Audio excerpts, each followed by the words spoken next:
red, blue, purple light.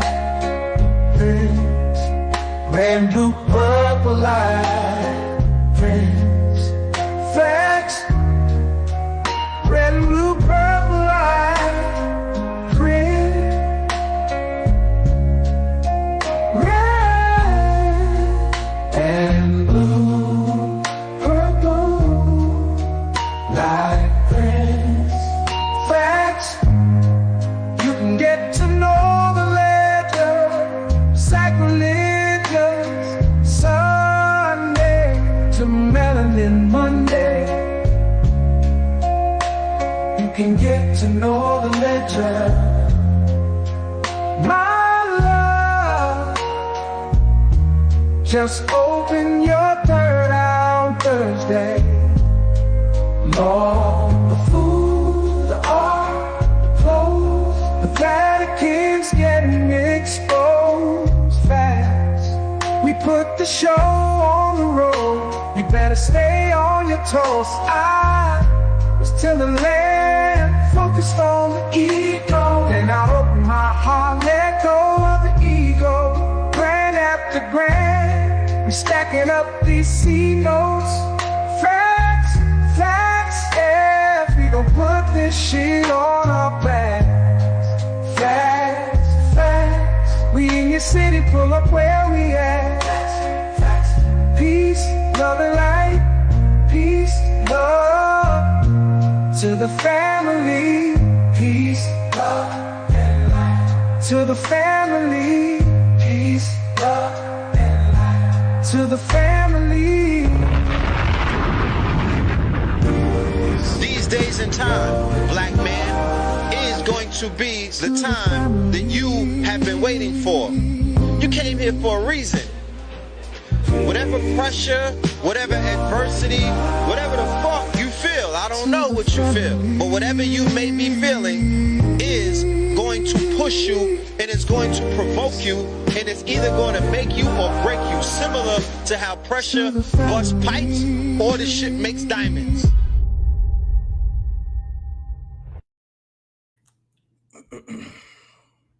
Peace to the family, peace to you and yours. Peace to the family, peace to you and yours. Welcome to another episode of Third Eye Fridays. You are now rocking with the best. Yes, this is your host for the afternoon, Brother Red Pillar, reporting live and direct. Let me know how we sound on the audio, y'all. Let me know how we sound on the audio. You dig? Let me know. Give me one.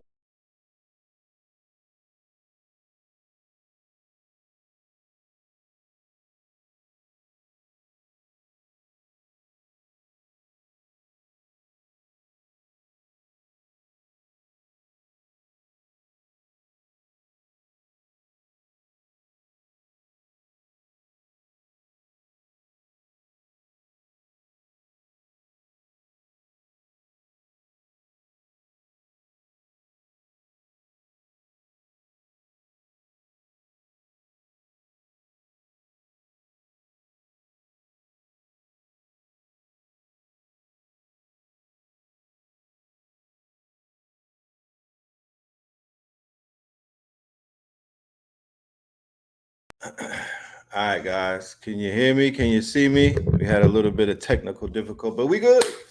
Welcome to Third Eye Fridays. You are now rocking with the best. Yes, this is your host, Brother Red Pillar. Peace to the family. Peace to everybody in the building. Let's go and do the roll call and see who is in the building so we could get this thing started. All right. We're going to get this thing started. We're going to set this thing off. TGIF for everybody in the building at their JOBs and whatnot, ready to punch out. This is going to be a 4-day weekend, right? This is Memorial Weekend. So, yeah, we lit. Roy said, I would love to see a short film or a film about our first melanin presidents by Afrofuturism where we take back America, our land. You are on the same page that I'm on, Brother Roy. Henceforth, why we are doing these workshops. Case in point, tonight at 8 p.m., we got this workshop coming up right here. 100 income streams, right? And it's a continuation from the fantasy complex industry that we was doing with the family. You feel me? And all of that is dealing with is the opportunities. We're pointing out the opportunities that have become abundantly apparent these days in the past few months and whatnot. The plethora of opportunities that have opened up. I promise you. All right. So let's go ahead and do the roll call and see who's in the building. We'll continue having that conversation. And good looking. Thanks for that insight. We got Indianapolis in the building. Shout out to y'all. Shout out to Indianapolis. I'm talking about Indianapolis. Oh, what the hell? What the helly? Well, let me find out. Look how many Indianapolis popping out. You know what I mean? What's going on?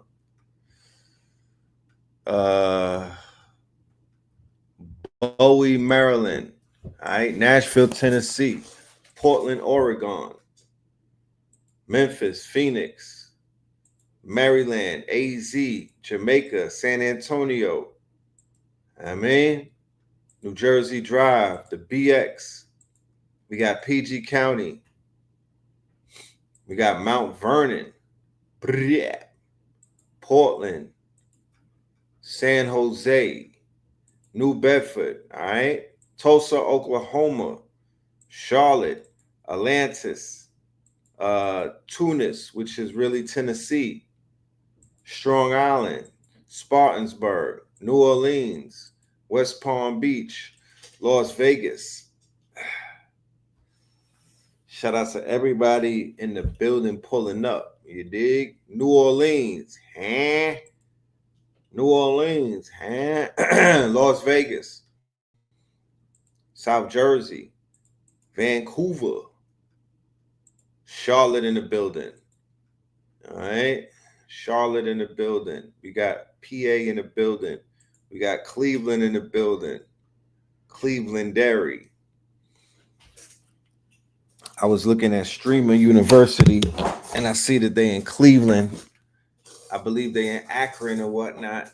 But yeah, shout out to Cleveland. Y'all kind of lit right now. All of the streamers are out there turning up.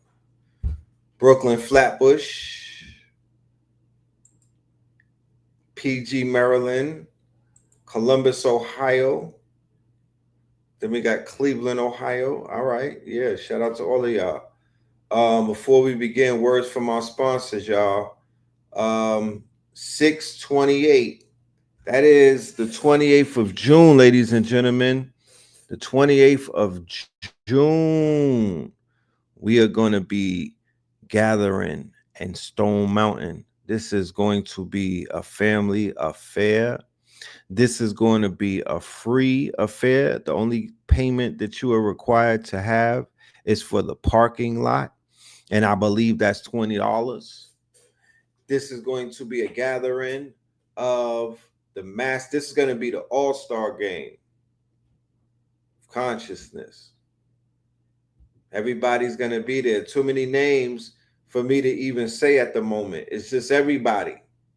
If you know somebody that's not going to be there, you should ask them why not. That's how many people are already scheduled to be there. Then it's the all-star game. So 6/28/2025. If you want to be part of this Stone Mountain trip, be there at 6:44 a.m. at the walk-up trail, right? Everybody will be gathered there. Bring your drums, bring your flutes, bring everything that you need to make that trek up Crystal Mountain. And we're gonna gather and we're gonna change the frequency and we're gonna tap in. We're gonna make magic. I could do magic. We're gonna make magic happen. Another announcement. On May the 31st, ladies and gentlemen, especially for my Patreons, right? Shout out to all of my Patreons, from the Rainbow Opals all the way up to the Citrine members, all of my Patreons, right? Every single one of y'all. But those tiers specifically have access to our monthly lecture series that we do with different scholars. And we are bringing KTL alumni back to the platform. If you did not catch the episode, that we did with this good brother about 2 weeks ago. I'll drop it. I have the mods drop it in the chat. Please check that out. That was legendary. And I do have something scheduled with the brother coming up before the 31st. So you definitely want to tap in his red pill, blue pill, and brother Dr. Wesley Muhammad going in on everything going down in this quote unquote hip hop universe, but breaking it down from a very scientific, subjective place, improving a theorem, right? Not a theory, proving that we solved a theory, a conspiracy theory of what happened to hip hop. And I'm not going to get ahead of myself, but you know, the great divine speaks through signs once again, and we put this lecture together based off of information that we both had in our possession that we want to present in a lecture format.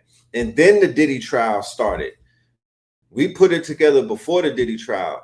So with the Diddy trial, we're able to extract so many quote unquote evidence, unrefutable evidence and facts that have been put on public record that could basically back up so many claims that have been made over the years about what has happened in this industry, what was taking place behind closed doors, and who the monsters that were in charge of this quote unquote behemoth, this multi-billion-dollar quote unquote industry called Hip Hop Inc., right? Hip Hop Incorporated, not hip hop as a culture, not higher infinite power healing our people. No, Hip Hop Inc., the corporate reflection or the corporate degenerate expression of the culture, or rather the corporate corpse, right? The corporate corpse of something that was very vibrant, very full of life, very quote unquote enriching, very mentally healthy, emotionally and spiritually healthy, higher infinite power. The original hip hop, before people put their fingerprints all over it, or rather before they rubbed elbows with it and put their fangs in it, the original frequency. There's a few examples that I could point out to that will remind you of what it felt like and what it sounded like before it was infiltrated. One of the examples that I would say is the golden era, 1988, damn near everything that came out. And from 86 to 88, what they will call the golden era, Lottie Dottie, The Show, Native Tongues, everything Karis. One was putting out My Philosophy, the Symphony, yeah, all of that stuff, right? Paid in Full, right? Paid in Full, you know? If there's young whippersnappers in the audience, the young YNs, go and tap into these quote unquote songs that we're saying so you could recalibrate, realign, and, you know, reaffirm, because you want that to be a part of your repertoire. Similar to how I had elders put me on to the sounds of jazz and whatnot, and they put me on to the blues, and they put me on to soul music that preceded me, right? And by doing that, they were able to, you know, help give me some class, right? So the same thing goes for the quote unquote, the same thing goes for who?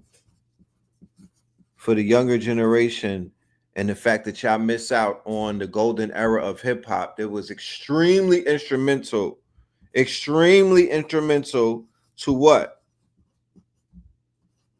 To this culture. Because when we be reflecting on certain things in the culture, I need y'all to fully understand that the majority of the things that we speak on and we reminisce is considered to be golden era of hip hop. The bad boy era is 1993 and onward. 1993 and onward is considered to be the bad boy era. The death row era is like 91, right? Is it around 91? And that's like the rise. Well, before the death row era, you had a little bit of that NWA type of West Coast NWA gangster rap, millions of dollars from Interscope. So the Appeal, Chronic, the Chronic album, Easy E and them prior to that with NWA, all of that. But then you got Ice Cube in 1990 going super conscious, militant conscious, Khalid Muhammad conscious. He was a doppelganger of a Khalid Muhammad. He was giving Khalid a soundtrack, right? This is Ice Cube when he broke away from being a gangster rapper to becoming a quote unquote the evolution of a gangster rapper, which would have been a Panther, a modern day Panther, or a bastard of the party and whatnot. That's what Ice Cube was giving us with America's Most Wanted, Kill at Will, and Death Certificate, right? With the FRY on the album cover. And he was throwing the small hat under the bus. This was right around the time after they attacked the first person that really blew the whistle, and that was Professor Griff, when he basically broke off from Public Enemy and he went on a rampage. Once again, Khalid Muhammad inspired, right? Khalid Muhammad was very inspirational for a lot of the rappers who in the earlier period of this game, they were the ones who were coming out, right? And they were the ones who were coming out and they were speaking against all of the bullshit that was beginning to form in the business, right? They were the ones saying, yo, these small hats is beginning to sink their fangs into this art. Let's protect it. Meanwhile, in New York City, they're doing self-destruction, right? The most populous rappers of that time, of that era, MC Light, Stetsasonic, right? Ultramagnetic, Big Daddy Kane, Heavy D, MC Light, Queen Latifah, they all doing self-destruction. KRS-One, Red Alert, right? And this is around the time after they killed Scott LaRock, the first rapper to die. The first rapper to die, right?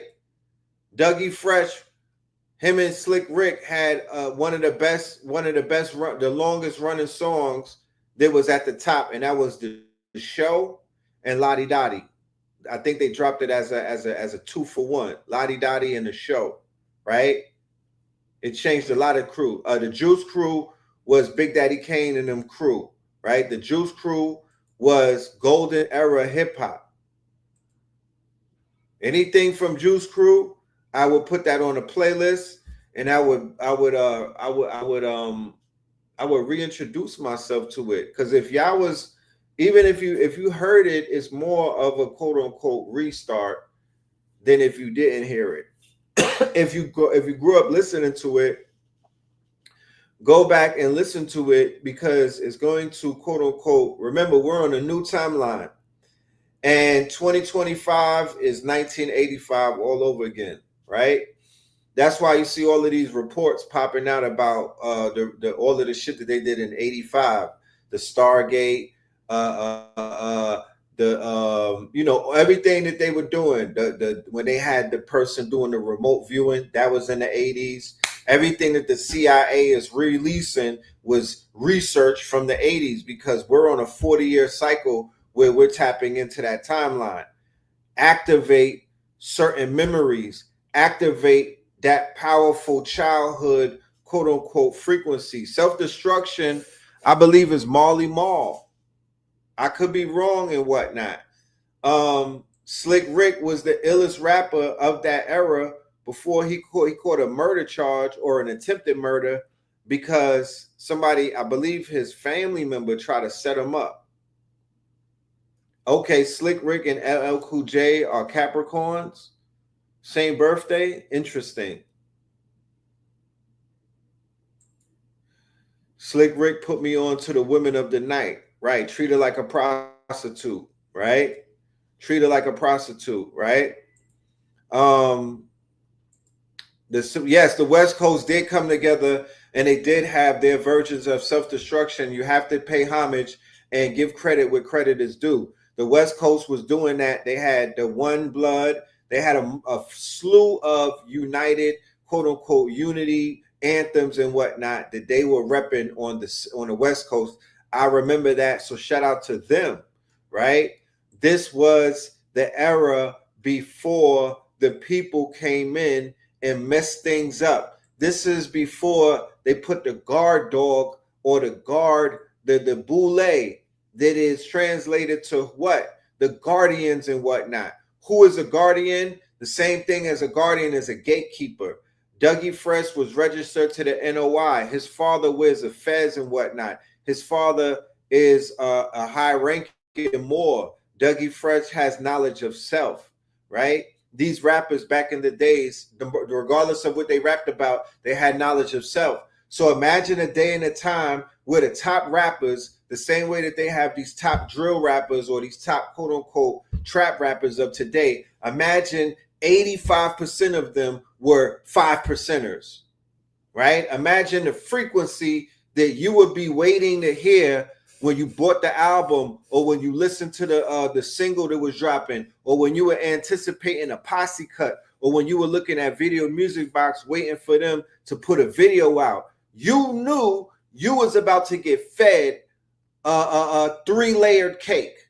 Similar to if you go and watch a movie from Ryan Coogler, you know that you about to get fed a 3-layer cake. So as a youth, we didn't have quote unquote YouTube. We didn't have lectures and whatnot in our hoods like at the community center. We didn't have podcasts. We didn't have radio shows where people were dropping science and people were dropping the truth and whatnot. We didn't have books in the library that were aiming at us specifically and targeting us. We didn't have comic books that were giving us our quote unquote hidden histories and mysteries. Where was that coming through? The hip hop, right? The hip hop, the ones that had knowledge of self, they was in the kitchen like hibachi, feeding us. Huh? They was feeding us. I don't care where you was. I don't care where you found yourself. You could have been in quote unquote El Segundo. You could have been in El Segundo. It don't matter where you quote unquote found yourself, right?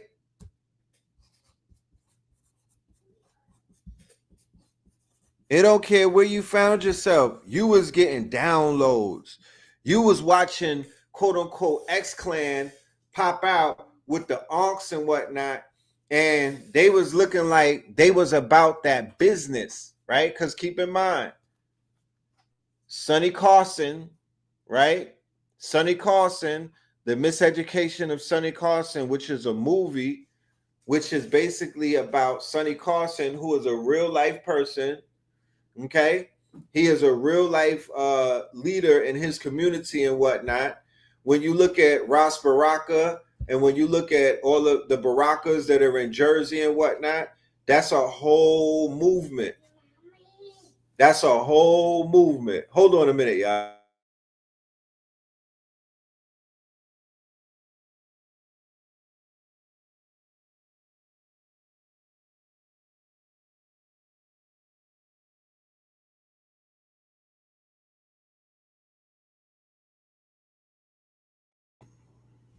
So the miseducation of Sonny Carson is about Professor X's father, right? Professor X. This is protected by the red and the black and the green with the key. You sissies. That was a real movement. Brother J, X Clan, they had the sisters and whatnot down with them.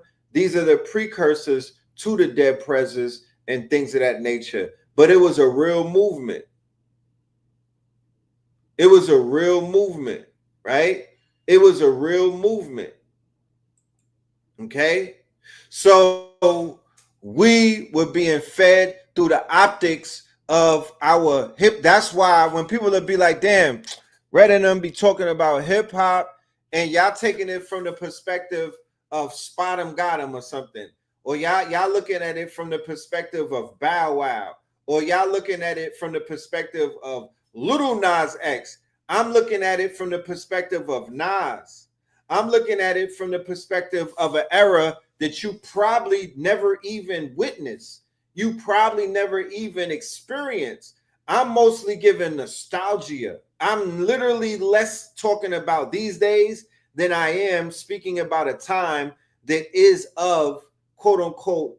It's been captured. It's been documented. You feel me? It exists in hard drives and whatnot. But that era is coming back around. That is a pro era.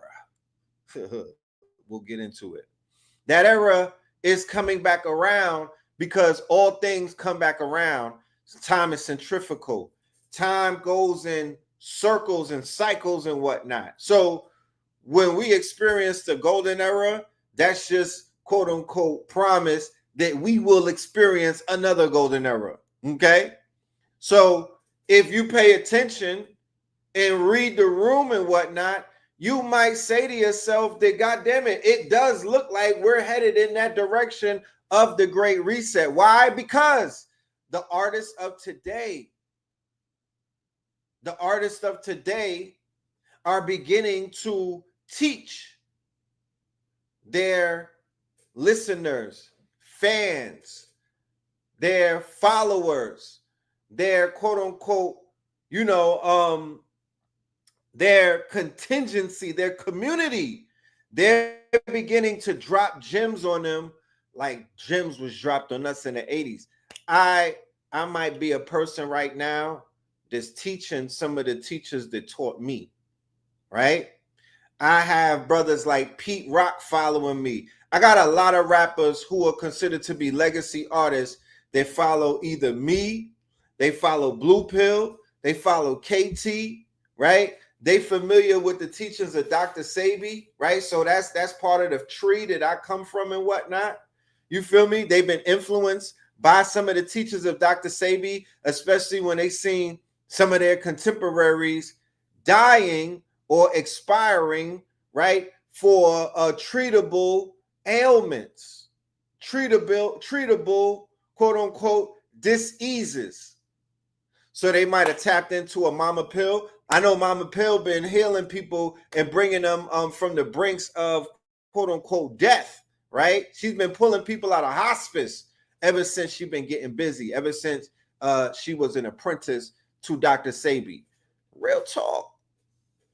So the same way that the rappers taught me, I'm now teaching them. And that's not ego speaking, bro. That's just a fact. That's called completing. That is literally a great example of how each one teach one. That is a holistic circle. That is a completion, my genius. That's how this shit's supposed to be. The student supposed to one day teach the teacher. I was teaching KRS. I know KRS-One be tapped in. I saw KRS-One. He told me that he was tapped in. I was tapped into KRS-One when I needed a teacher. I didn't have any teachers in like 88 and 87 and whatnot. And he was teaching us. He was giving us, especially for a young mind, I might have been 10 years old. Whatever the fuck he was saying was enough for me. When I listened to Ross Costa, Nature of the Threat, I was in Atlanta. It was 1999. I was doing I was a graphic designer at that point. And I was working with this chick named Precious. And she lived in Midtown in Atlanta. And she had like she lived in this subdivision and it was connected to like multiple apartments. Make a long story short, I'm smoking some trees and this song comes on. And I'm like, wait a minute, what the hell? And I didn't even know about Nature of the Threat until then. and I listened to it for 7 minutes, and I might have listened to it for like 2 hours that day. I just put it on repeat and smoked like a whole ounce. You know what I'm talking about? A whole ouncington. And had my mind blown. Yeah, KRS-One got an interview with Blue Pill. That's right. So things are coming full circle. Things are coming full circle. And I know artists such as myself. I know artists like A.A. Rashid. I know many different artists and whatnot. They've influenced this new generation of artists, and the artwork that we make, the music that we make. We also put information in our music. So Bada is teaching people when they listen to him. Red and Blue is teaching people when they listen to him. Supernova is teaching people. You feel me? There's so many people who are out here on the mic. Pause. Professor Griff, I just saw him perform This Strong In, and he's been teaching people ever since he graced the stage. Feel me? Yes, Roscos's twins are in Costa Nostra. Those are Tia Moses, Tidra Moses, who I met a few times. She's like that. And Roscos, they have twins, and those twins are rappers. And those rappers are in a group called Costa Nostra, and they got bars. They are a problem. They are a problem. I know Capital Steez maybe listened to Bobby or Panic, maybe with Baphomet shirt he wore at the concert. Yeah, Capital Steez. Shout out to Daylight, who did that song for Capital Steez, commemorating him in the midst of the battle that we will talk about very soon. We got to battle. We got to talk about Joey Badass and versus 20 versus 1. Yo, that new Killer Priest where he's at in I think he's at the pyramids. He's in South America. Fire, right? So I didn't watch B-Dell's interview with Unc 609. I already shared my sentiments of Unc 609 with y'all maybe about 3 or 4 months ago.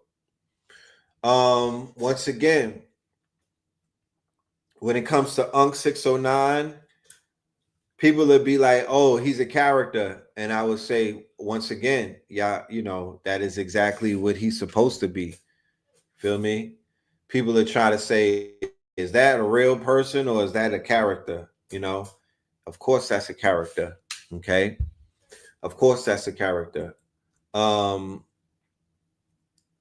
of the 607 Unc, one of the things about interfacing with characters, right? You got to know when you're online, am I interfacing with a real NPC, a real person, or a character? Am I interfacing with a bot, which is an NPC? Because I've got into arguments on Instagram with bots from Botswana. What they would call an NPC is not even a real human, ladies and gentlemen. It's a code. I'm wrestling with algorithm.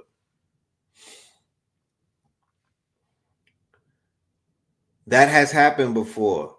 Then I've got into some spats with stalkers / demons / trolls, even this strong in, right? I had an interaction with a troll, right?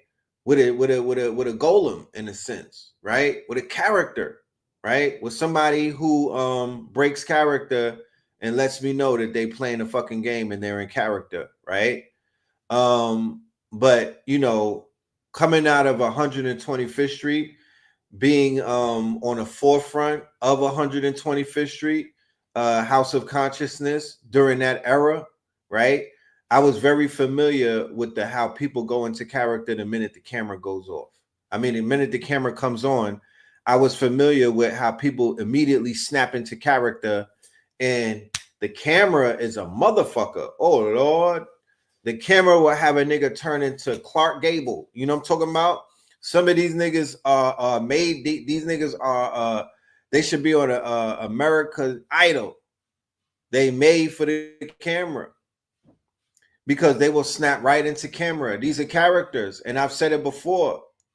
I've said it before, and I'll say it again. When this community gets out of their feelings and they learn how to monetize these fucking characters rather than trying to expose them and speaking about how flawed they are, if once they learn how to monetize it, they're gonna fare better. It's monetizable. It's monetizable, you know.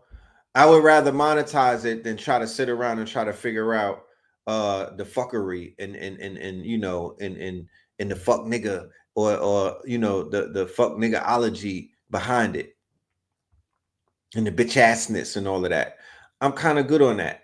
Yo, isn't it ironic that P. Diddy was the one who came out with the shirts, bitch assness? Remember that? Who remembers bitch assness? We're gonna go on a P. Diddy memory lane too, because we started this show out talking about the golden era of hip hop, right? Hip hop, not ink, right? We're talking about hip hop, the culture, which kind of like is hidden in a sense. You literally have to be you literally have to have the keys to certain doors in order to walk into real hip hop experiences these days. For the most part, a lot of the hip hop that people are interfacing and interacting with is a clone of hip hop. It's a quote unquote skimmer of hip hop, and it's called Hip Hop Inc. To the untrained eye, you don't know the difference, right? But one of the culprits who became the quote unquote gatekeeper and one of the culprit, right?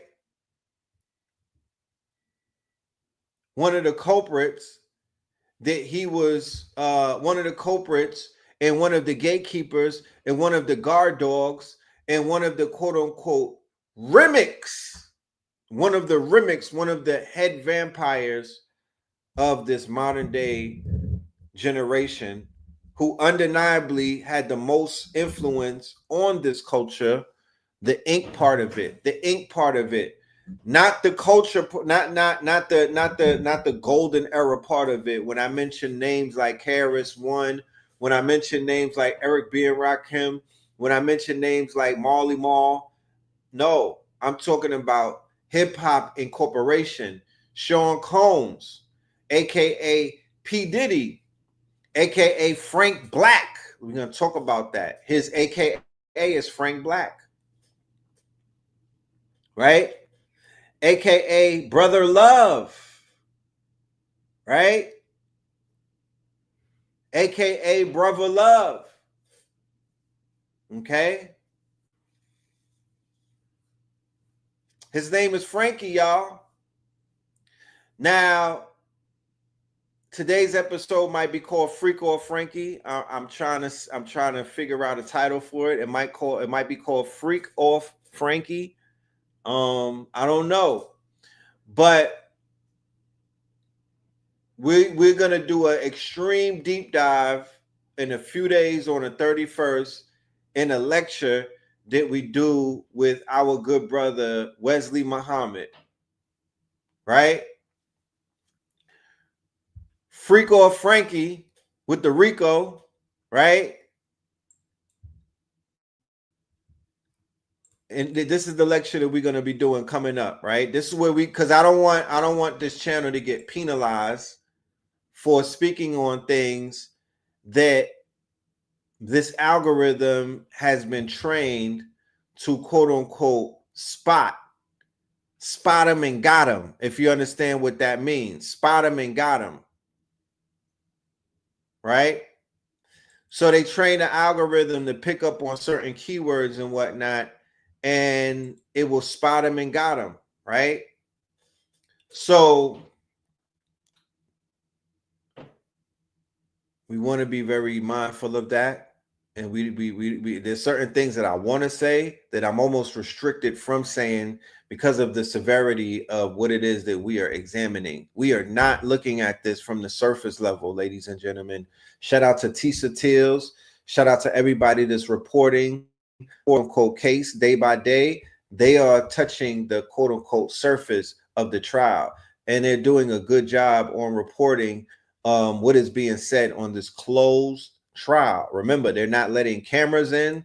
They're not letting quote unquote audio or any type of recordings or phones inside of the courtroom.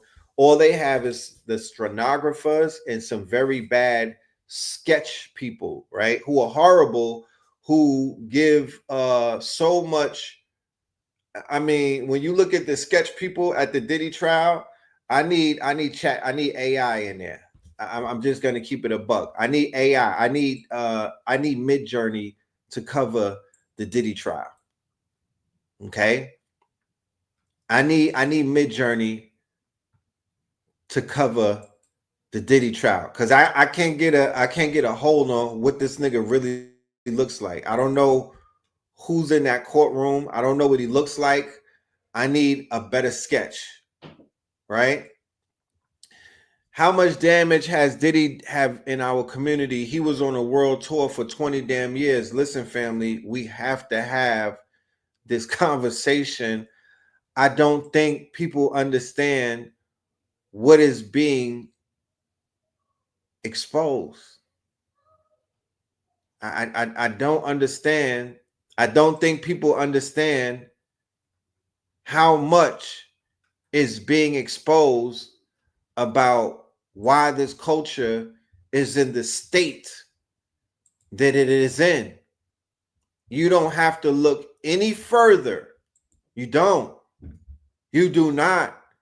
And I will be able to show you an undeniable proof, right?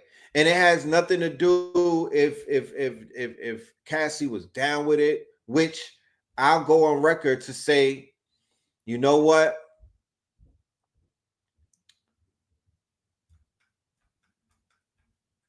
I see an abuse victim. Why do I say that? And why would I take that quote unquote stance? I would only say that. The only thing that makes me say that, there's only one thing, and it's the beatings. It's the physical, it was the beatings, y'all.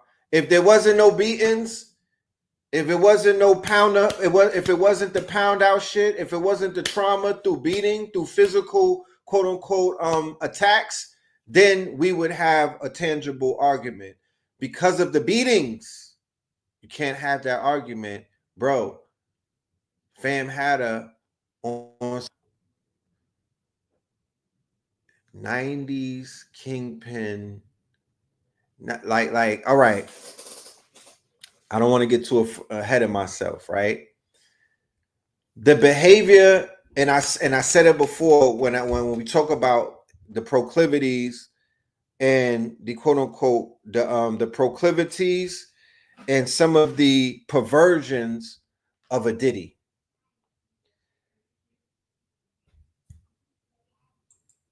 Cassie's abuse came before Diddy, right? She started out at 19 versus 17. No, she didn't just start out at 19. She was with Dallas Austin, and she was with quote unquote Ryan Leslie. She said, yo, Diddy taught me oral. I'm like, not to get into nobody's bedrooms and whatnot, but what the hell were they doing? What the hell? I didn't understand that one, and I didn't want to ask too many questions, but I'm like, look, he taught you the shit? Like, wait a minute. What the hell was y'all doing before leading up to the homie and whatnot? Were you just tongue kissing niggas? I mean, I didn't buy it.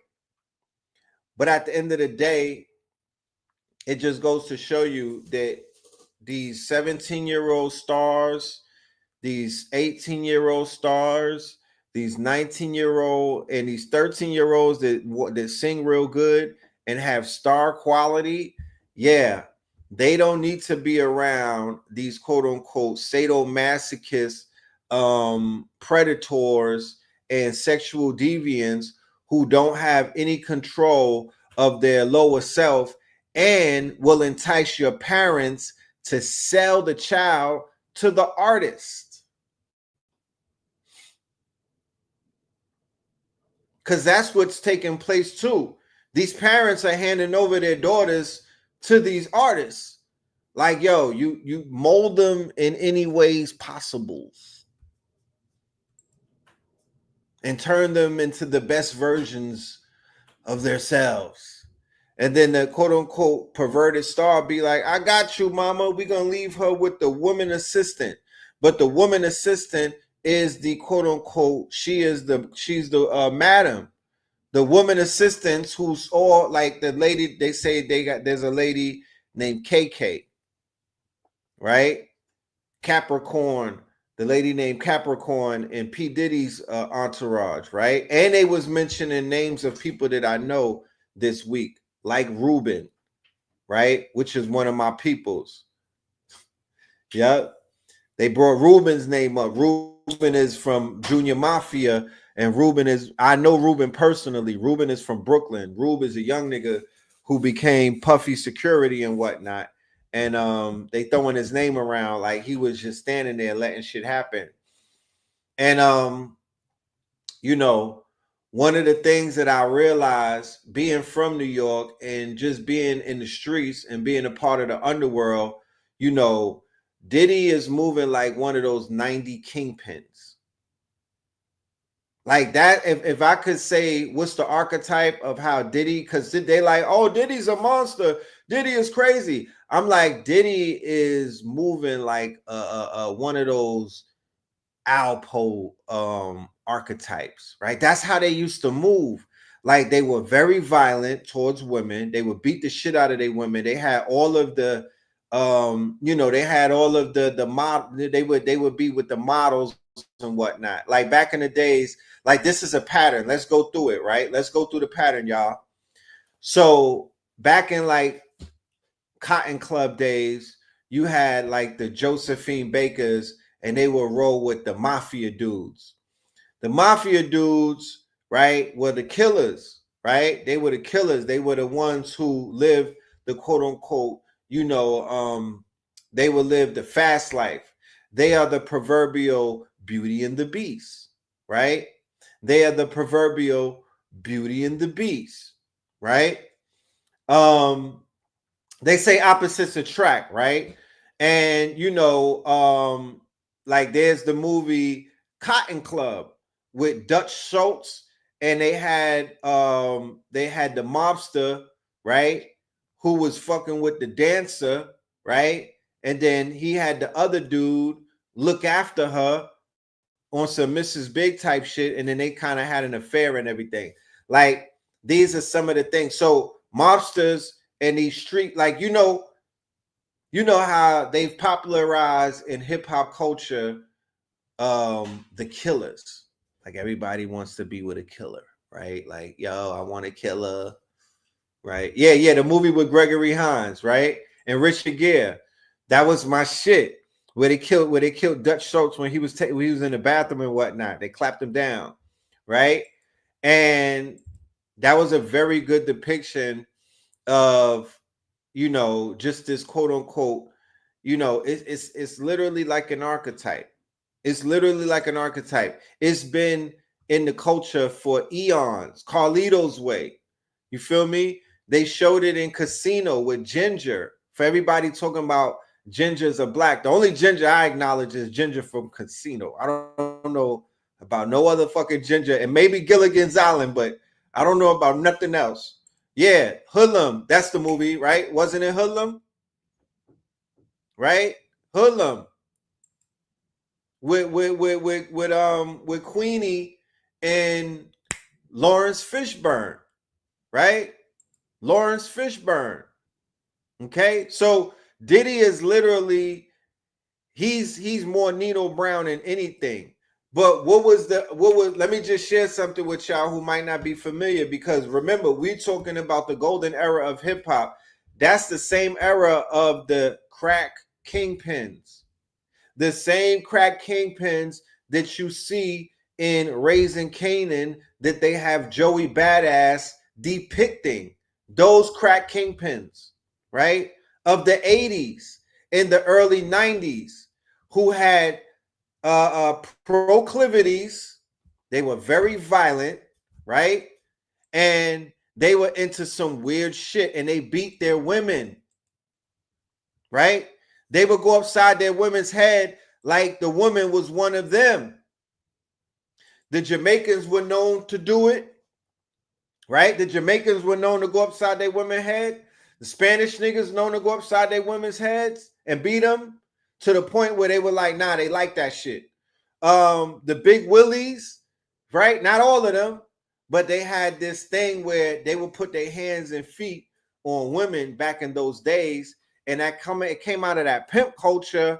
There was basically what our people were fed with Superfly, right? And they was on Superfly and they was on blaxploitation in the 70s. And you see it in the movie Dead Prez, where homie that was licking the lollipop and whatnot, you know. But you would definitely, the gorilla pimp, you would definitely see it in the blaxploitation movies and shit like that, where they had you had gorilla pimps with heavy hands and whatnot, and then you had pimps with velvet gloves, right? So they've been gorilla pimping on hoes for a very long time, and the whole thing behind hoes is you had to put hands on them because it's almost like breaking, you know, this is what Iceberg Slim told us in his books, that you had to break a hoe. So Diddy was breaking his hoe. And I'm just giving y'all the I'm just giving it to you straight with no chaser, right? That these quote unquote men of who come, he's kind of like from my era, but he's older than me and whatnot. But I know what he was influenced by, right? The coke sniffing, dope shooting pimps of the 70s that he grew up looking at, like, yo, these people, and they had orgies, they had perversions, but they probably wasn't doing shit like he was doing, but everybody had their kinks. You feel me? They had dudes that was sleeping with so many girls and whatnot that they was like, yo, I'm into some different type of shit. I don't even get right. I need baby oil you know, parties and stuff like that, right? Literally, this is how J. Edgar Hoover and them got caught up, right? They got blackmailed by the mafia because they had proclivities and they had kinks. This is how they caught up some people in the government and whatnot. Allegedly, this is how Obama had got caught up. This is how they caught up mad people that went into Hollywood and whatnot. This is like, so when they put the information out there, I want everybody to get the whole picture and not just think this is an isolated incident. Do I think he was doing it to Kim Porter? Well, think about it. The way that they are giving out the psychological, the way that they're breaking down Diddy from a psychological perspective, it seems as if he was doing this to all of his women. Yeah, people seem to forget that he's a Harlem nigga. Y'all need to look into these Harlem niggas from that era. Like, look into Zip, the dude Zip Von Zip. Look into Alpo. Look into the Willies, the Kingpins. they were weird, bro, and they were killers, and they were heartless, and they were demons, and they were monsters, and the people who knew the most about them were the women that they were with, because they were either the women or their victims were the ones who saw their fangs. So Cassie and all of the women that was with Diddy got to see his fangs because he was on mind-altering drugs, right? With Astroglide, baby oil, right? Molly, MDNA, right? Molly, ecstasy. What else was he on?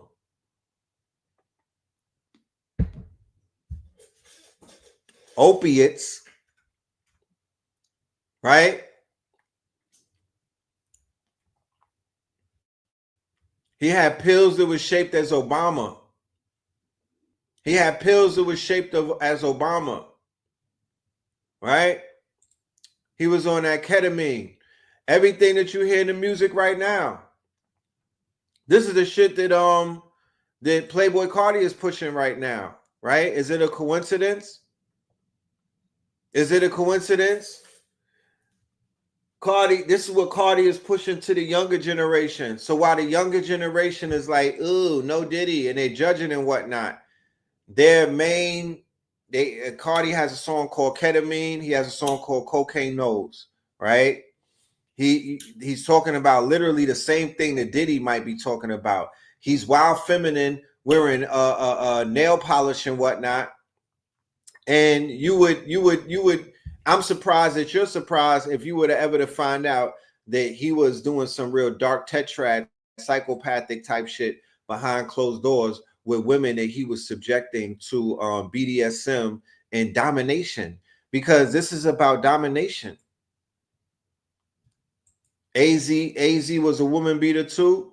This is about he had meth in his eye drops, and he was on the boomies. No, they said that they caught him with the shrooms. He was on boomies. He had the boomies and whatnot. That's what Cassie said. So homie was literally on a quote unquote. He was on a pharmacopoeia cocktail. Y'all ever been around anybody that been on cocktails? Take that. Y'all ever been around anybody that's been on cocktails? Not just one drug, cocktails, right? Cocktails.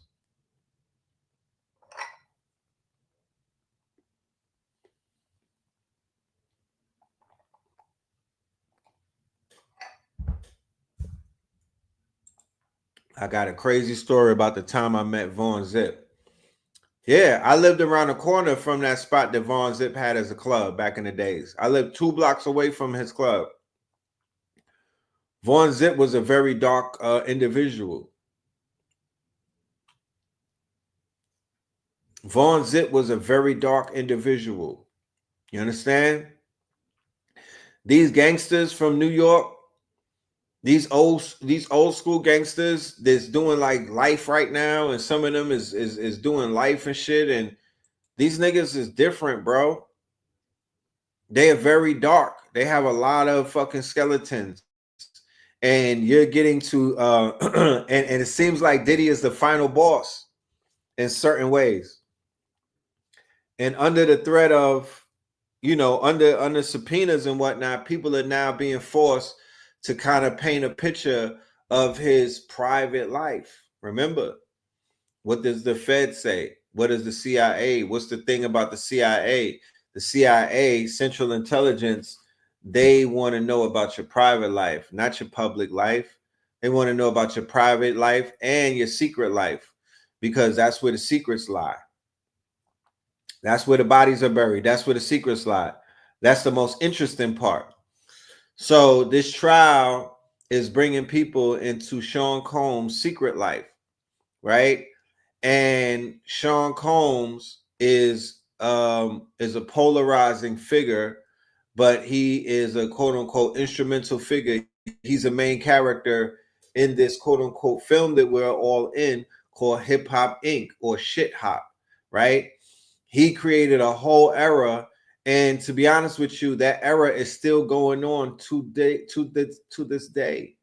To this day, the era that he created is the era that hip hop is in right now. That is his era. He crafted that with his hands and whatnot. While he was in those 72-hour freak offs, while he was in the next room dressed up in a hijab. Remember, they said that he was dressed up in a hijab, right? not a Jolly Bean like niggas from Philly. He was dressed up as in a hijab, like a Muslima. They said that he was dressed up in a hijab with nothing underneath, sitting in the corner, beating off with an Astroglide. A hijab and maybe some Timbs, talking about take that. Yo. Hey, yo. Hey, yo. This nigga was in a hijab and his name is Frank Black. And then how are you in the Punisher? Because they had the testimony from the Punisher. The Punisher was like, yo, this nigga will pop up in the room in a quote unquote hijab, right? In a burqa, wearing Timbs. And they didn't even know he'd be in the corner telling a nigga what to do, right? Like he was a like he'd be like Playboy. Like he likes to be in all of the videos, doing all of the dancing and whatnot. Well, not only do he like to be in all of the videos, this nigga likes to be in all of the jump offs, telling the jump off what to do. He likes to be in all of the jump offs, telling he who jumps what to do. Is that sex magic? Yeah, that's a weird form of course, it's sex magic. That was a weird form of sex magic that he was doing. That was a very weird form of sex magic that he was into, but it is very sex magic-y. You know? That's very much of a magic form. So as he's helping to shape this culture, right? By, deciding what album he's going to put out, dictating what trend he's going to market to the people. He's in fucking orgies with a male sex worker named the Punisher, right? Dressed up in gimp suits sometimes, while he has on a burqa, a hijab, and some Timbs. Maybe he was wearing a Jesus piece. I'm not sure. I didn't read the next page because it was a little too much. The same man who coined the phrase metrosexual and had you niggas getting your eyebrows shaped up, yes, him. The same man who brought about the shiny suit era and convinced niggas to wear uptowns, and the minute you get some dirt on your uptowns to throw it away, him. The same nigga they convinced our people to do the Harlem Shake and to dance very zesty and whatnot, but to be like, nah, that's just a Harlem thing. We're not doing no zesty shit. We're just lit like that, right?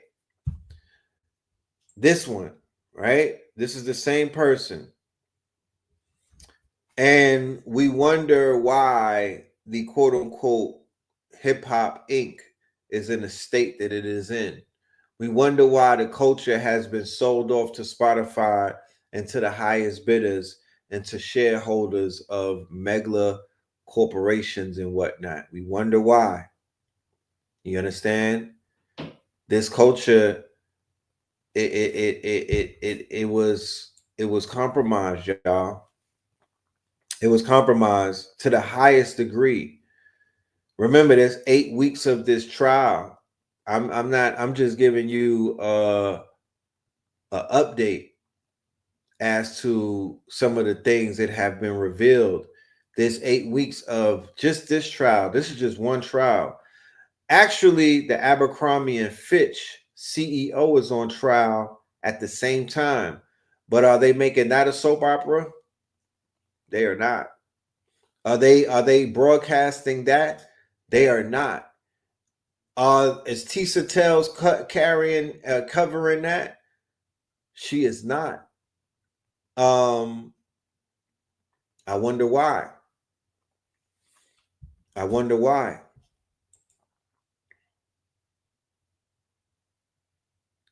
Your ex from Harlem never wore t-shirts or socks once. You feel me? Like,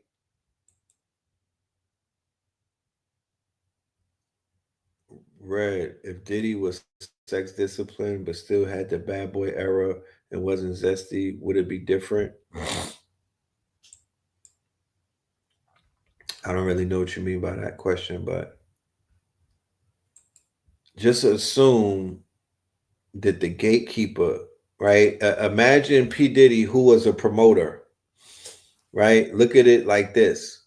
Imagine P. Diddy, who started out as a promoter, right? And imagine hip hop as a juke joint, a club like the Tunnel. And Diddy is the promoter who stands outside of his club. There's some promoters that don't stand outside with the bouncers. Then there's some promoters that stand outside with the bouncers and they pick and choose who gets in the club, who gets to skip the line, who gets to go in VIP, and they are the gatekeeper of the club, and they are quote unquote hold the door down, right, to the juke joint, right?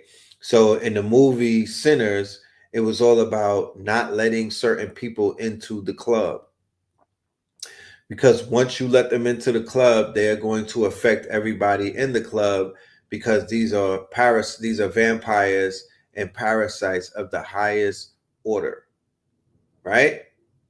That's the parable that I'm painting. Diddy was he was the head promoter of the entry into the club of hip hop. He was the head promoter. It was other nights where people had the door, but he had the door to the biggest night. Similar to the Tunnel, Sunday night was the biggest night at the Tunnel. There were other nights where they had parties at the Tunnel, but Sunday was the biggest night. And Jessica was at the door, and quote unquote Sterling was the head of security, and there were people who were coming into the club.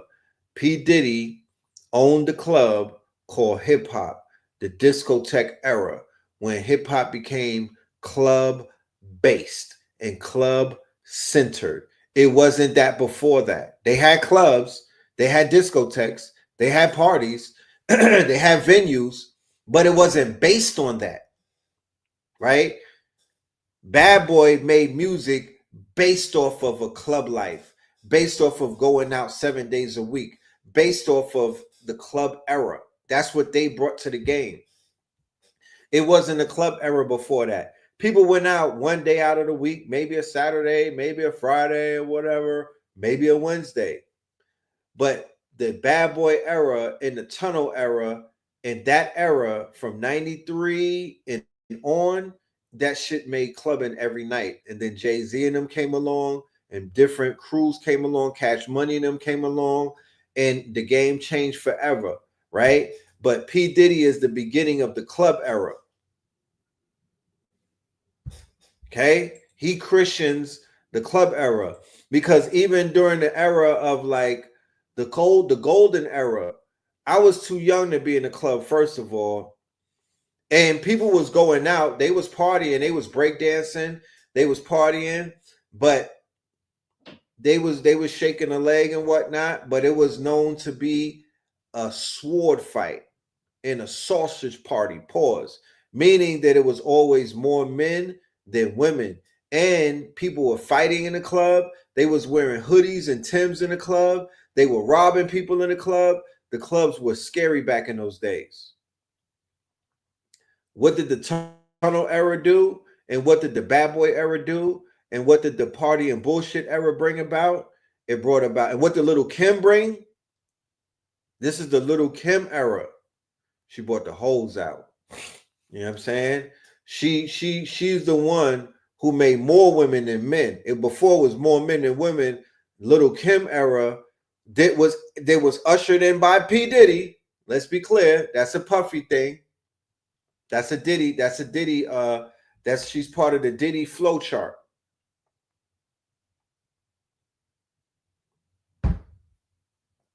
As nice as Biggie was, there's no Biggie without Puffy. He comes from the P Diddy flow chart. All of my OGs in the building. If I'm capping, call me out. Call me out. The bling era came after the club era, the early 2000s. That's the bling era comes. I'm talking about before even DMX. This is 93. This is 93. This is 92, 93, 94, 95. When every fucking song that Biggie put out was crushing shit. There was no Jay-Z, nigga. Nobody even know what a Jay-Z was. He tried was Hawaiian Sophie in like 91. Nobody was talking about no goddamn Jay-Z. It was Nas, it was Biggie, it was Wu-Tang. And of course, there was some fucking Snoop Dogg, and there was definitely a little bit of Tupac, but not the Tupac that y'all would fucking know and grow to love. That comes later. That comes later, right? That's Tupac coming out of jail. When Tupac walked out of Clinton, he was a fucking immortal, my nigga. And he did California Love. That's Tupac 2.0. That is Tupac 2.0, right? Rough Riders, they come in around 96, 97. That's when DMX becomes a challenger to Jay-Z's rise. Jay-Z rises up around late 96, 97. He starts rising up. He does the song with Foxy Brown, Ain't No Nigga. He does the song with Shy, with Chris John, and he does the song with Shy. You Shy? Those are all club songs for the women. Club songs for the women. Then he does Sunshine with Foxy Brown. All club songs for the women, because he could not get any traction until he made women-based music. Because at that time, Mace and Betha, Bad Boy, Mace was running the shit, bro. Harlem. Mace was running the game. Immediately after Biggie died, who inherited the game? Mace. And then Cameron came right after him, and he was hot. And then they had Harlem World and all of that corny ass shit, and I was running things for a minute. And then Little Kim was keeping up with the remix and all of that stuff. Yeah, Mobb Deep was the grimy niggas. All of them Queens niggas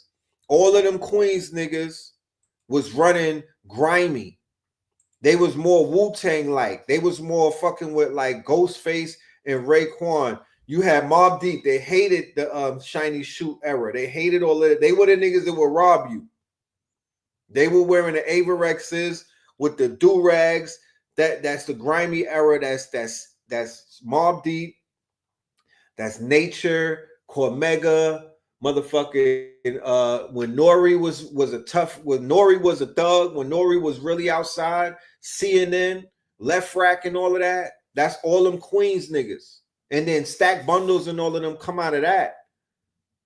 Right? Out of that street expression, out of that hood shit, that grimy shit that Jim Jones and them adapted to, because the Harlem shit was more of a pretty boy type of energy. That's what Mason was bringing. The pretty boy, you know, niggas that get their eyebrows shaped up.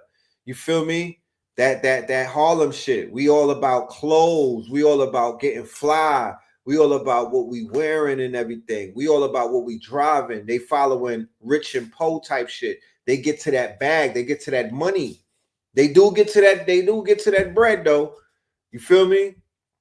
But they wasn't with the shiny shit. So then the Locks is the first ones to break out of that whole experience and basically buck against the Diddy system when they were like, fuck that shiny shit. We are rebelling and we're jumping over. Get us out of this contract, and we going to Rough Riders, to where DMX was at. And he was the hottest thing in the streets at that point.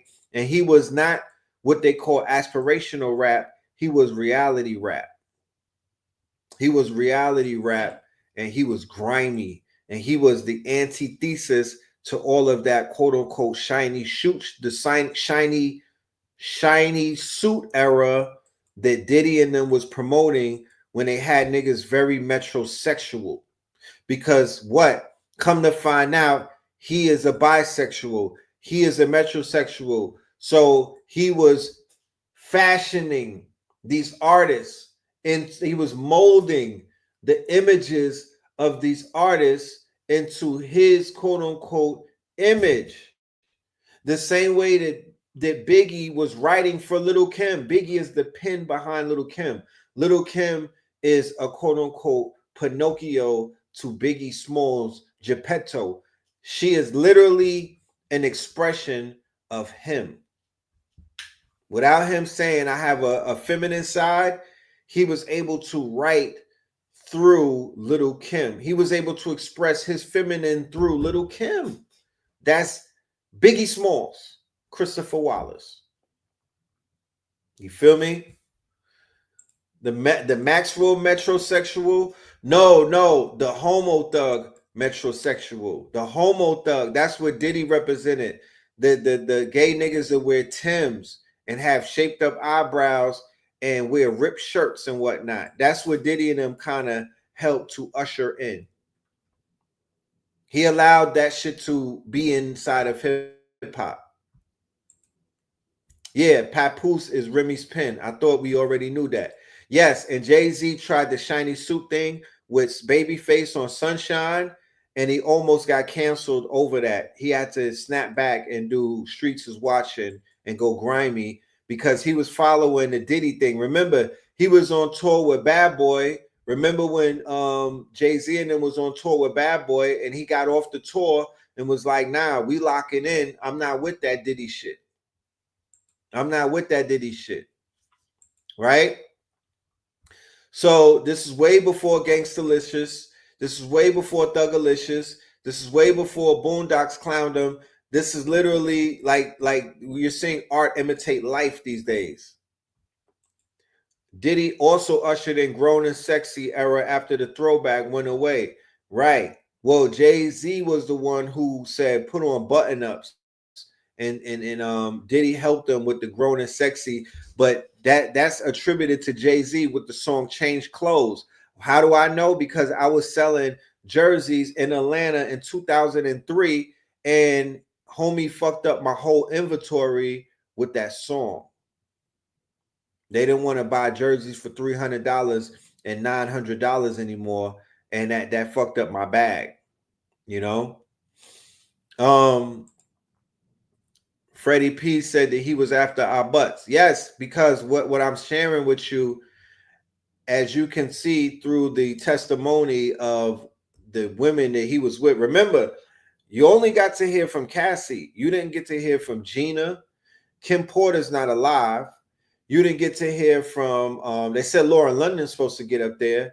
You didn't get to hear from other women in his life. You only got to hear from one woman who, in my humble opinion, that was the woman that he decided that he wanted to break. I don't know if he broke every woman the same way that he broke Cassie, but he definitely decided early in the game, I'm going to break her. Like how a pimp will treat different women differently, right? So what do you see in Sean Combs' behavior that's not giving you pimp? Because what does a pimp do? A pimp has sexy women and he has men pay to have sex with those women, and some pimps watch.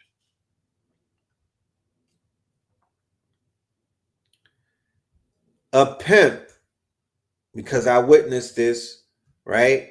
When I told y'all the story about the pimp named Bishop. What does a pimp have? A pimp has a stable of women. They said in the testimony that Diddy had about 5 girlfriends at once. A pimp has a stable of women, and he allows men, right? Certain pimps deal with men of prestige only, right? That's called an escort service, right? So there's levels to pimping. When you're dealing with white men and men with wealth, Indian, African, Asian, and all of that, now you're running an escort service. So these men who in a normal mentality would have love for these beautiful women who they court, right? They court these women because there ain't no woman gonna just be with you if you don't want them to be with you. So there's men out here who got motion and they have multiple women who will do anything at their beck and call at the drop of a dime. They got what they call a rotation or a roster, right? How many people know men like that? Who have a rotation or a roster right on their phone. They got about 7 on their phone right now who they could be like, yo, come over here and I want you to bark like a dog on one foot. And they'll be like, yes, I'm on my way. Like, what you want me? Like, how fast do you need me to get there? Right?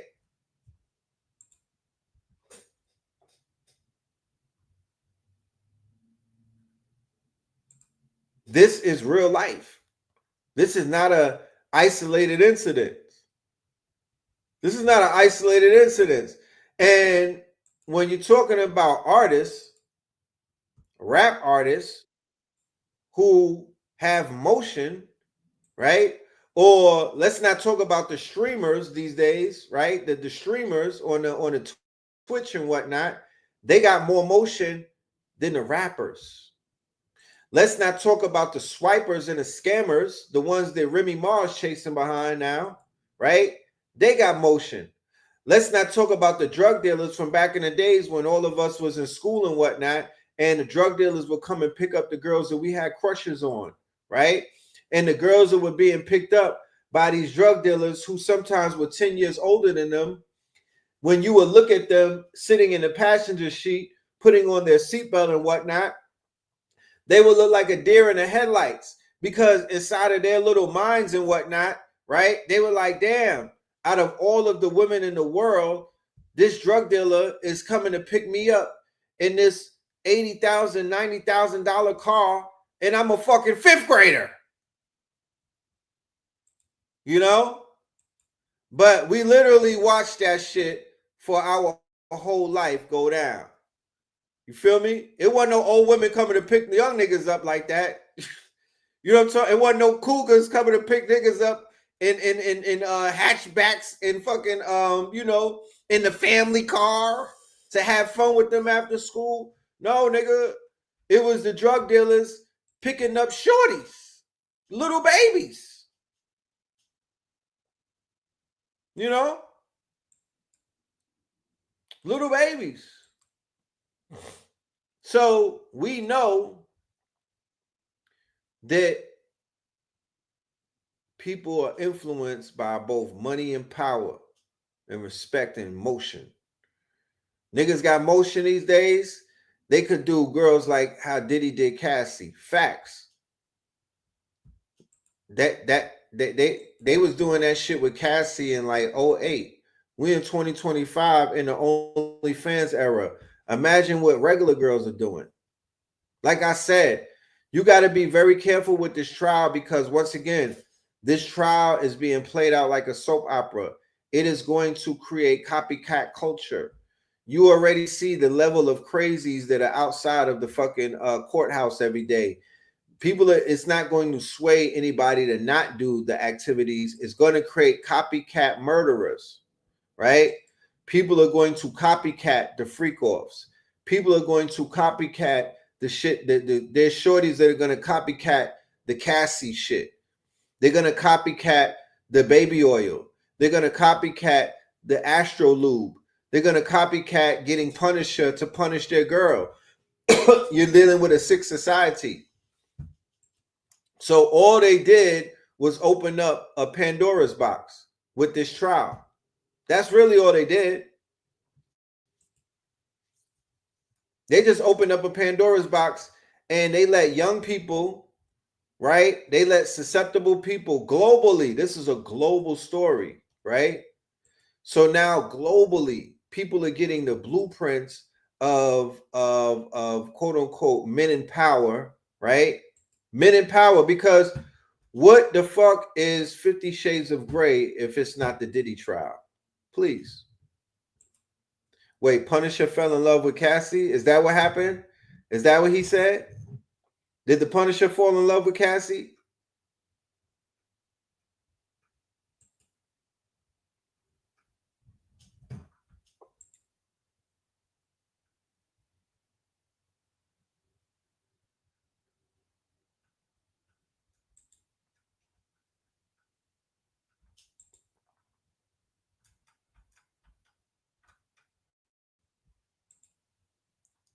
They're gonna copycat it, yo. I'm telling you. I know the culture. I know. I understand my culture. I studied this culture. It's going to be copied. We live in a quote unquote sexually undisciplined culture, a hypersexualized culture, and we live in a culture where your sexual acts will become monetized. And now we live in the midst of a recession, nigga. Wait and see how many Punishers is about to pop out. People are gonna be like, wait, you could get money because they're literally onboarding male prostitution to the world.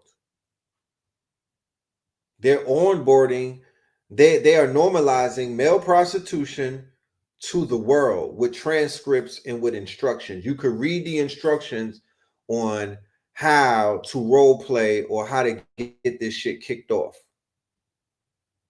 You know?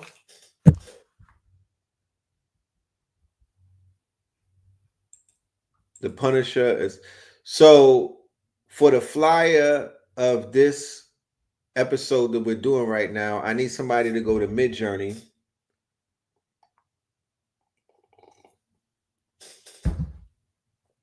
Here's the prompt. Bedroom scene, Waldorf Astoria. On your furthest left is a man dressed in a imp, like dressed like the imp from what's that movie? Pulp Fiction. I need a nigga dressed like an imp with a big Punisher logo on his chest. And then furthest away in the corner, I need a nigga with a New York Yankee hat and a hijab with a Jesus piece and an astrolabe in his hand sitting in a motherfucking ottoman. That's it. And then I put Third Eye Friday on top of it.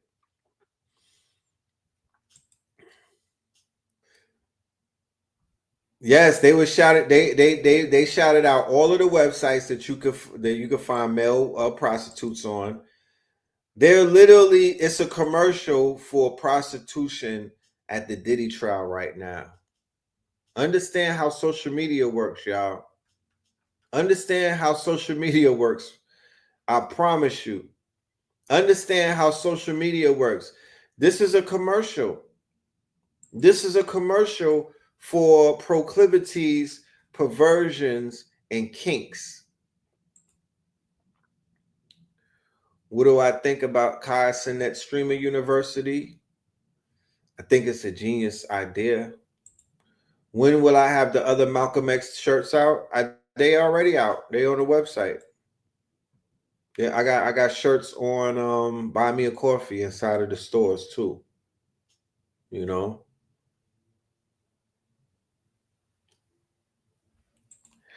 The AI is gonna be like, what the hell? Nah, you could get it on Grok. You could do it on Grok. You could get that image on Grok 3, or you could probably get that image on Midjourney. I'm dead ass. I want somebody to design that, and I'll give you something. I'm ready to start doing shit like that, incentivizing my AI artists out there to get busy, because Lord have mercy, the game is changing by the minute. The game is changing by the minute. That new Google update, that shit is gonna have me in a house. I'm ready to just lock myself in the office for about 72, maybe 100 something hours, and just knock just keep knocking shit out. Another jet crash, god damn it. So yeah, the VO3 is what I'm talking about. Yeah, the VO3 is crazy, bro. That shit is retarded. That shit is retarded, bro. They really going in. So on my timeline, there's so many condescending arguments taking place over the gender wars, right?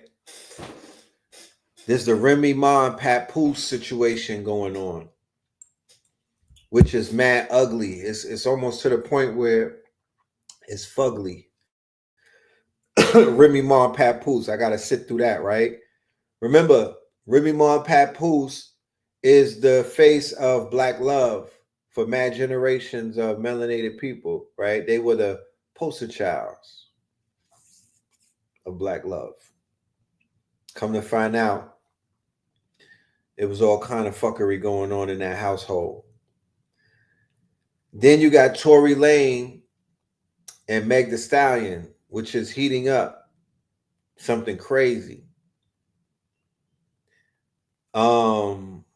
You have a senator, you have an elected official literally on their Twitter account calling out Meg Thee Stallion for lying. Right?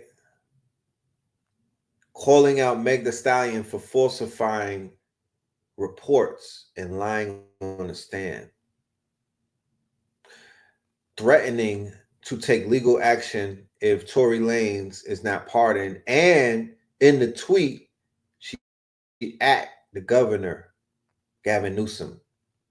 So people are patiently waiting to see if any needles are moved in the case of Tory Lanez, who literally almost lost his life recently. And they're even alluding to the fact that that might have been a paid hit, allegedly. Allegedly. People are online arguing back and forth about this case. There are people who are diehard Meg Thee Stallion fans who refuse to believe that their favorite artist, right, who they look up to would ever lie, would ever falsify reports. But lo and behold, you know, new evidence is pointing to the fact that that might have that might have been the case. So the only thing that's going to alleviate this argument will be some type of resolve, which is ultimately the truth. Which is ultimately the truth, because that's what people are looking for. So yeah, I look forward to that. DDG and Holly, you know, DDG and Holly, Tiana and her man, like, this literally has to be something cosmic. I do know that they mentioned the fact that there is a retrograde cycle taking place. However, this is an uncommon amount of news that's anchored in the same subject, dominating the timeline at the same time, right? I mean, because think about it, every day somebody new comes along. You had Shorty from Disney, the little girl Sky. I grew up looking at her when my son was watching Disney, right? She got a baby by a complete loser and whatnot, okay? And this nigga made her say, she had a police report that said that he told her to drink bleach and put a gun to her head. I'm like, what's going on with all of the Disney princesses, right? Once again, these to Disney, these child actors go into Nickelodeon and Disney and whatnot, and they're not getting the proper rites of passage. They're not getting the proper rites of passage. They're not linking up with strong, I don't know what's taking place, but somebody is failing. Somebody is dropping the ball when it comes time to prepare these women for their real life. You know, the handlers are not handling. The handlers are not handling. Okay. So I'm kind of upset that people even, that Unc 607 was taken serious in the first place. Like like what day did that happen? To the fact that he's getting interviewed and people are taking him serious or they're platforming him. I missed that train. I didn't even know when that took off. Like, why is he even being interviewed to even begin with? You know? So certain people or certain characters for that matter, I don't think everybody serves a purpose. I don't think everybody serves a purpose. And we don't need people to try to interpret, because the information is sacred. You don't just play around with the information. The information is not to be satired, it's not to be played with, it's not to be falsified, it's not to be stretched. You know what I mean? Like, the information should be sacred. You could be a character on the internet and and do your character stuff because there's room for everybody. However, we should refrain from allowing certain characters to bring information to people that are taking information serious. That's all. That's all. Y'all paying homie for the interviews, flying them around, platforming them, D-riding the boy, pumping up his character, feeding into his neurosis, and whatnot, kind of like, co-signing him to a degree, stamping him. And when there's real people out there that got real information that could really help people, they're not receiving that type of push and whatnot. They're not receiving that type of response. But, people are going for the clown activity. Once again, I get it, because it's character driven and people are more attracted to characters on the internet than they are with people who are really just trying to be authentically themselves and things of that nature. But everybody is not for everyone. Yeah, it's giving agent and chaos energy. Like, I get the character part, and to a degree, niggas is playing a role, they playing characters and whatever, but some shit is just giving agent provocateur. Like, it's too much. It's like five. I could count like five on my hand. Right now, where these might be paid agents or agents of chaos. And we really got to be careful as to who we are holding an audience with.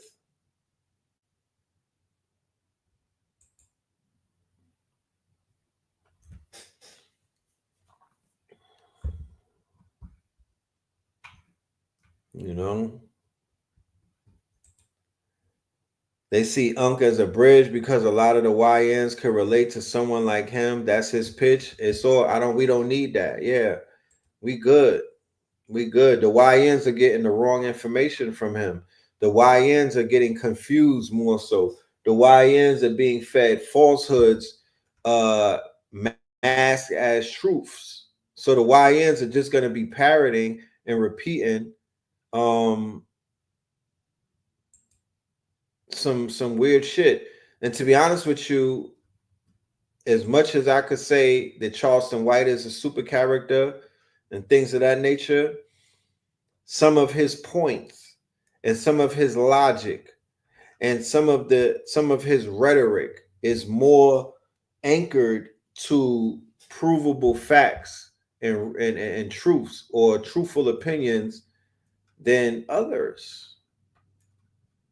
These are not comedians to me.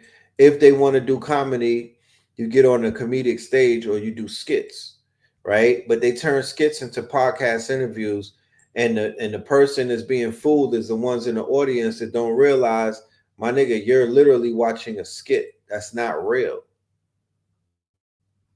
That's a motherfucking skit. That's a skit. That's somebody with a mental illness, right? That might not even be a skit, my nigga. That just might be mental illness. You know? And when I said and we talked about Charleston before, and the only thing that Charleston gets a pass with is that he's a martyr. He's a martyr. He already sacrificed his life. You feel me? He's already sacrificed his life. So his legacy is to be martyred, and it hasn't even happened yet. So I'm literally with Charleston White, you're waiting for the martyring to happen because he said it himself. I'm a martyr.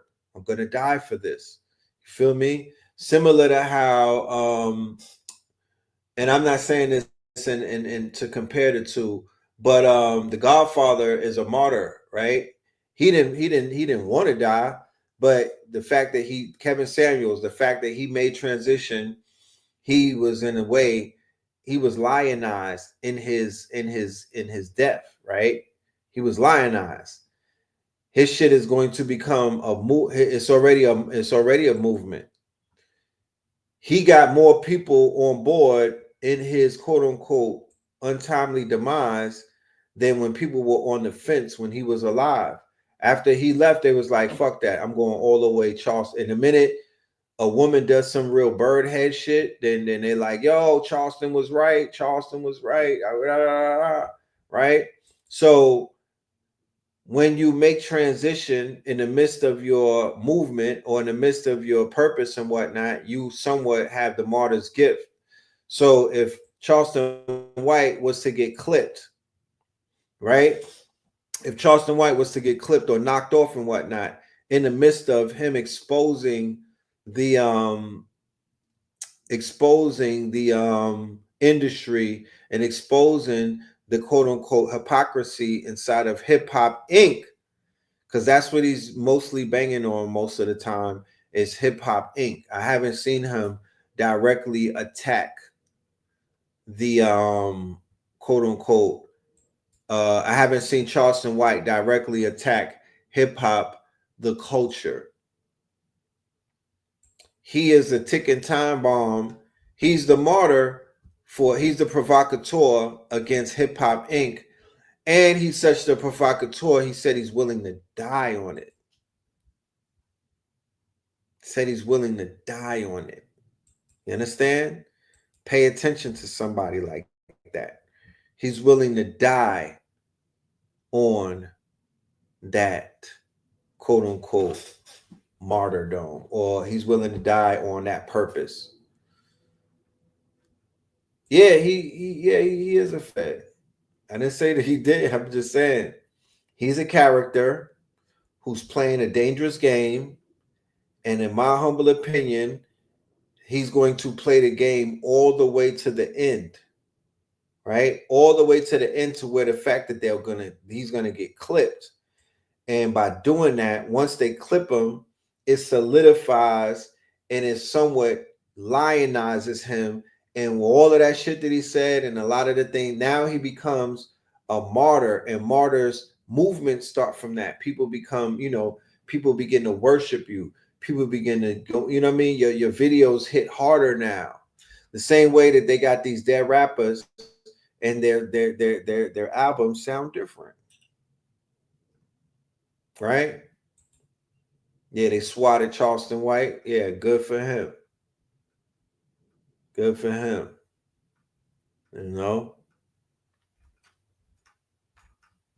He's forever gonna have karma for that shit that he did about Iraq. You know what I mean? Showing all of them kids murdering each other, the war in Chirac. and he never really balanced his books for that because that's exploitation that he did. He exploited the war in Chirac, and he built his platform and his name off of those dead bodies that were being dropped in Chicago. But he didn't really love them little niggas. He was just using them as a stepping stone, you know. But Charleston White's true, he gets his knowledge from an old man. He gets his knowledge and he gets his talking points from a man named Pops, right? Who is really the one who has the real objective viewpoints, right? He gets his talking points from the old head named Pops, right? From Texas, you know? So it's almost like being in a barbershop, you know what I mean? And there's that dude in the barbershop who has a subjective way of seeing things. And, you know, he might drop some. It's almost like wino wisdom. Like wino wisdom. Like them niggas by the winos by the liquor store who just be cutting through and dropping shit. And there's no chaser to the shit that they drop. He's giving you wino wisdom. That's Charleston White in a nutshell.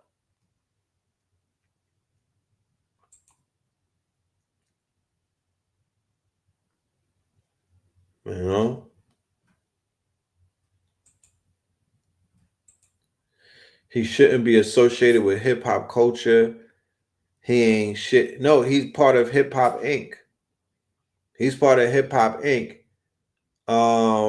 He's part of Hip Hop Inc.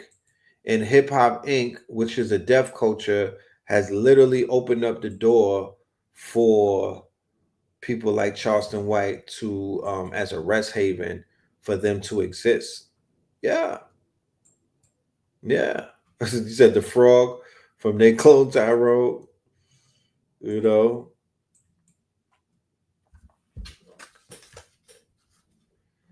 So let's get into this conversation about a rap battle that has been taking place for about a month now.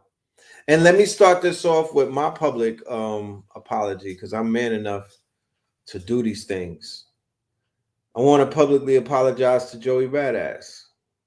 You know, I would feel icky and corny if I went and did the review and talked about what was going on and completely glossed over the fact that when he dropped his first diss track, I got on this platform and I clowned his ass. And I was like, what are you doing, Joey? Now, here's another disclaimer that I have to go into this conversation with. I've never seen an episode of Power with Joey Badass. I don't watch that series. Yes, I know that I'm not a part of the cultural zeitgeist because I'm not a part of these Power series. Blue Pill is, and he teaches me things. Keep in mind, I put you niggas on to The Boys, American Gods. You know, talk about, yeah, talk black to me, throw me under the bus. Yeah. Do what you got to do. But I'm not a part of that zeitgeist. I didn't watch none of the Power series. I'm not familiar with Raising Canaan. I'm not familiar with none of that. I watched the Wu-Tang series. I watched Godfather of Harlem series. I can't watch everything. That's just my thing. I'm literally a family man who also had about 5 or 6 side projects that I've been working on. Right? So I'm not familiar. My son's mother, she used to put me on the Power years ago. I'll come over and drop my son off and Power would be on and she'd be trying to put me on and I'm like, it's too far going for me. This is like season 3. Like I will have to catch up. I'm good, Ma. You know what I mean? I put her on the Game of Thrones. So I guess I got to make it up by watching this whole Power series one day. And I will do it. So when I seen Joey Badass going crazy, I'm looking at Joey Badass. Y'all who watch Power, y'all looking at Unique, right? Y'all looking at Unique the same way that if somebody never watched Juice and then they seen Tupac pop out and he was a tough guy, they would be like, look at this nigga trying to be a tough guy when he was just dancing with a dashiki on with Digital Underground.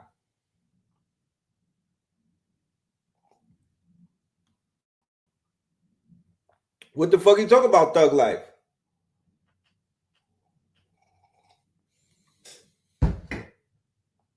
This ain't no thug. So, no, I believe me, I know about Joey. I've been hearing enough. I gotta watch. The only reason why I gotta watch it now is what he did in that battle and whatnot. So he's going to have me binge on Raising Kanan and the whole Power series. I'm just gonna go in and do it one day.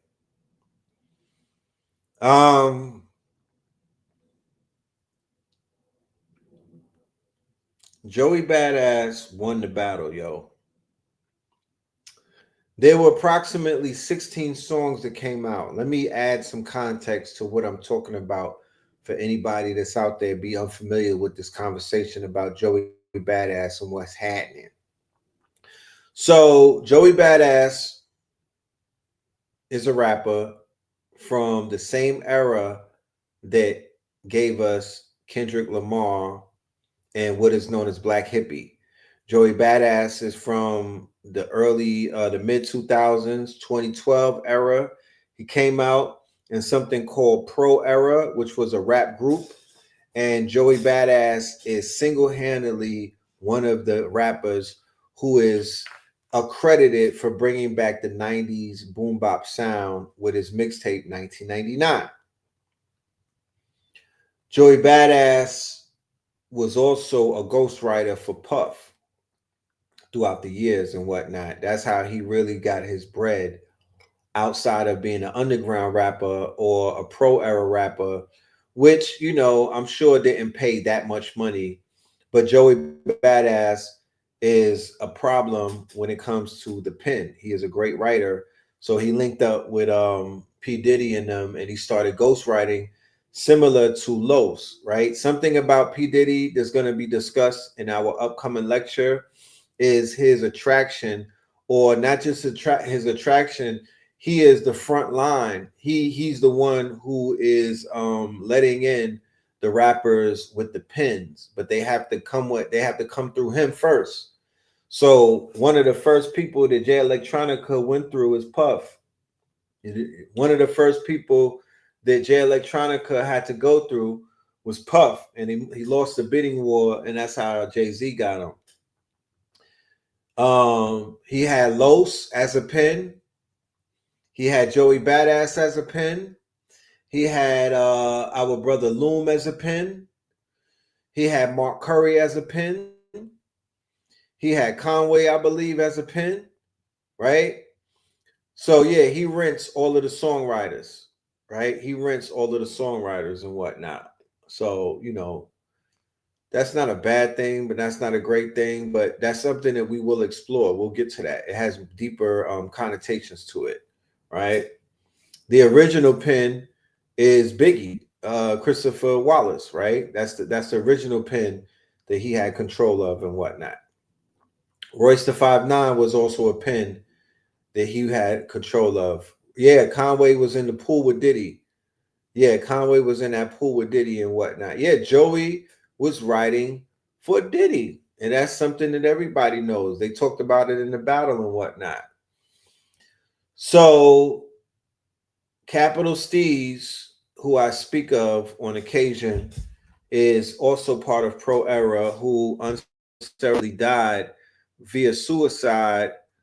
I believe, what was it, 2013 or 14 and whatnot? He jumped off of a roof, right? And, you know, the Locks, Craig Mack, right? These are all spitters that we're talking about. These are all spitters, right? So Joey Badass decided to go after Kendrick Lamar towards the end of the beef with Drake, not taking Drake's side, but to claim his dominance. Joey Badass wanted to claim his dominance in the quote unquote rap game, right? Joey Badass came down and was like, yo, since you the nigga, this the nigga to beat, I want that smoke, right? So Kendrick Lamar did not answer Joey Badass, but literally half of TDE. Imagine pulling up to somebody's crib to fight them, and all of their cousins and they homies come out to fight you. They never even look out the door or the window. They still playing NBA 2K while you literally got to make it through all of these quote unquote bosses before you make it to the final boss, right? I need somebody to vibe code that right now. You got to get through all of these TDE niggas before you can even go see Kung Fu Kenny, who might be in the back doing push-ups or playing dominoes and whatnot. But everybody came outside to handle the fade when it came to Joey Badass. The minute he said something, all them niggas came outside. It was like the scene in Menace to Society where homie came to rep for his cousin and got stomped out. So the first incident, I feel Joey got stomped out.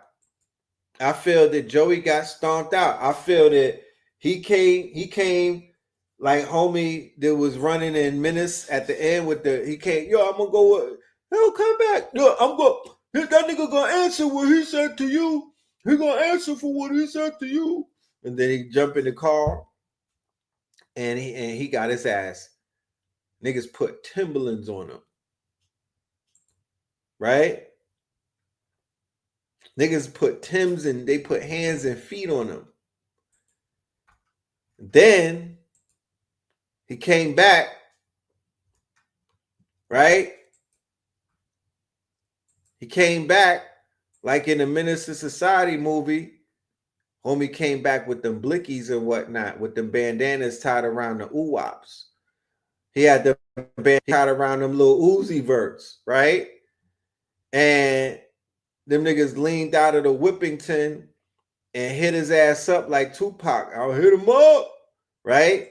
He came back for his get back, for his lick back. That's what Joey Badass came back for, the get back, for the lick back, right? And his get back was the Red Bull freestyle series where he literally was right there with Ab Soul. Right? Almost like I got the homie in a headlock, and I'm shooting at your mans in him still, and I'm in close vicinity with your main shooter. The Ab Soul is the final boss before you even reach K Dot. Do you understand who Ab Soul is on this lyrical scale? K Dot said I was trying to write like Ab Soul. You don't got to get through Schoolboy Q before you don't got to get through J-Rock. You got to get through Ab Soul. So in a freestyle, this nigga Joey went bonkers. He went crazy like homie Brunson from the Knicks, my nigga. Blood all over his face. They had the spinning camera. He was cooking hibachi. You know what I mean? Hibachi with the little fire coming up from the onions, nigga. He was cooking. Ooh. And throwing shots at these niggas. So that started the next round of the playoffs, right? New York is in the motherfucking finals, nigga, right? That started the new round. So in this new round, well, prior to, remember, like I said, he got jumped. Daylight and them came out in the first round and jumped his ass. Ray Vaughn, Daylight, Reason. I feel like his ass got touched up in the first round, but he made it through. But it was almost like he had to take the game to the buzzer beater in 6. He made it through, but he got lumped up. His ass had to go away for about 2 weeks and heal up, right? He wasn't right back at him after that little scuffle in the beginning. So in the beginning, I was like, fam, what are you doing? I wasn't an authentic Knicks fan. I gotta won myself.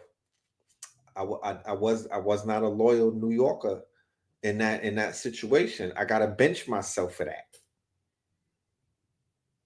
You know? But in this second round, after the Red Bull freestyle, oh no. Oh my goodness. This nigga was rapping like he gotta pay the rent, bro. Once again, like I said, I'm not familiar with the power character, right? I'm not familiar with the character. I only know Joey Badass.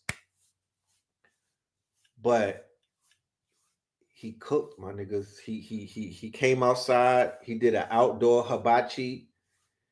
My nigga, he cooked outdoors. He didn't cook inside. He did an outdoor hibachi, my nigga.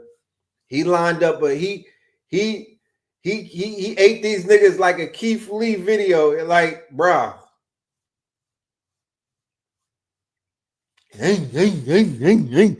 Then he went and got Loaded Lux. He went and got motherfucking Beloved. Oh my goodness. Beloved came in that bitch. Beloved ran up in that bitch. Beloved came up in there like Fortnite.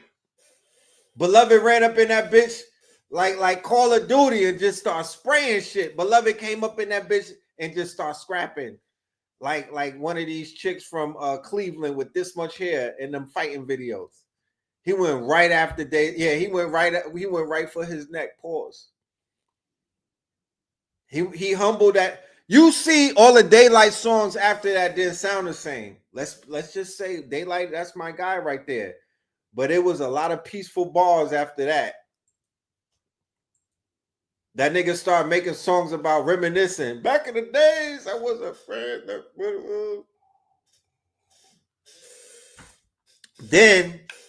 Then after that, after Loaded Lux came and body, because he did body, because remember, let's be clear, Loaded Lux in the whole Daylight battle apparatus, or Loaded Lux versus Daylight, Loaded is the one to beat, not Daylight. Loaded is the one to beat. Based off of the last performance with Rum Nitty, Loaded is the one to beat. So Loaded is like, this nigga's running from the motherfucking beatdown and came with the bars. The next two songs that Daylight put out was the one with the chopped cheese and the other one, which was a tribute to who? Capital Steez. And then after that one, that was his ending of the battle and whatnot. But it wasn't smoke after that. It wasn't smoke after that. Joey came with the finals. Then he came with My City. He came with the Loaded Lux one. Then he came with that shit where it was a bop. The one that he did that was a bop. It was over. It was over after. Yeah, Daylight said that he wanted to do Diddy. So he can't get past that that situation. He can't get past that. That's his Achilles heel. You know? Is Joey Tony Stark or Captain America? Captain America, I think, more. The way that he's repping. Let's give him more of that. So,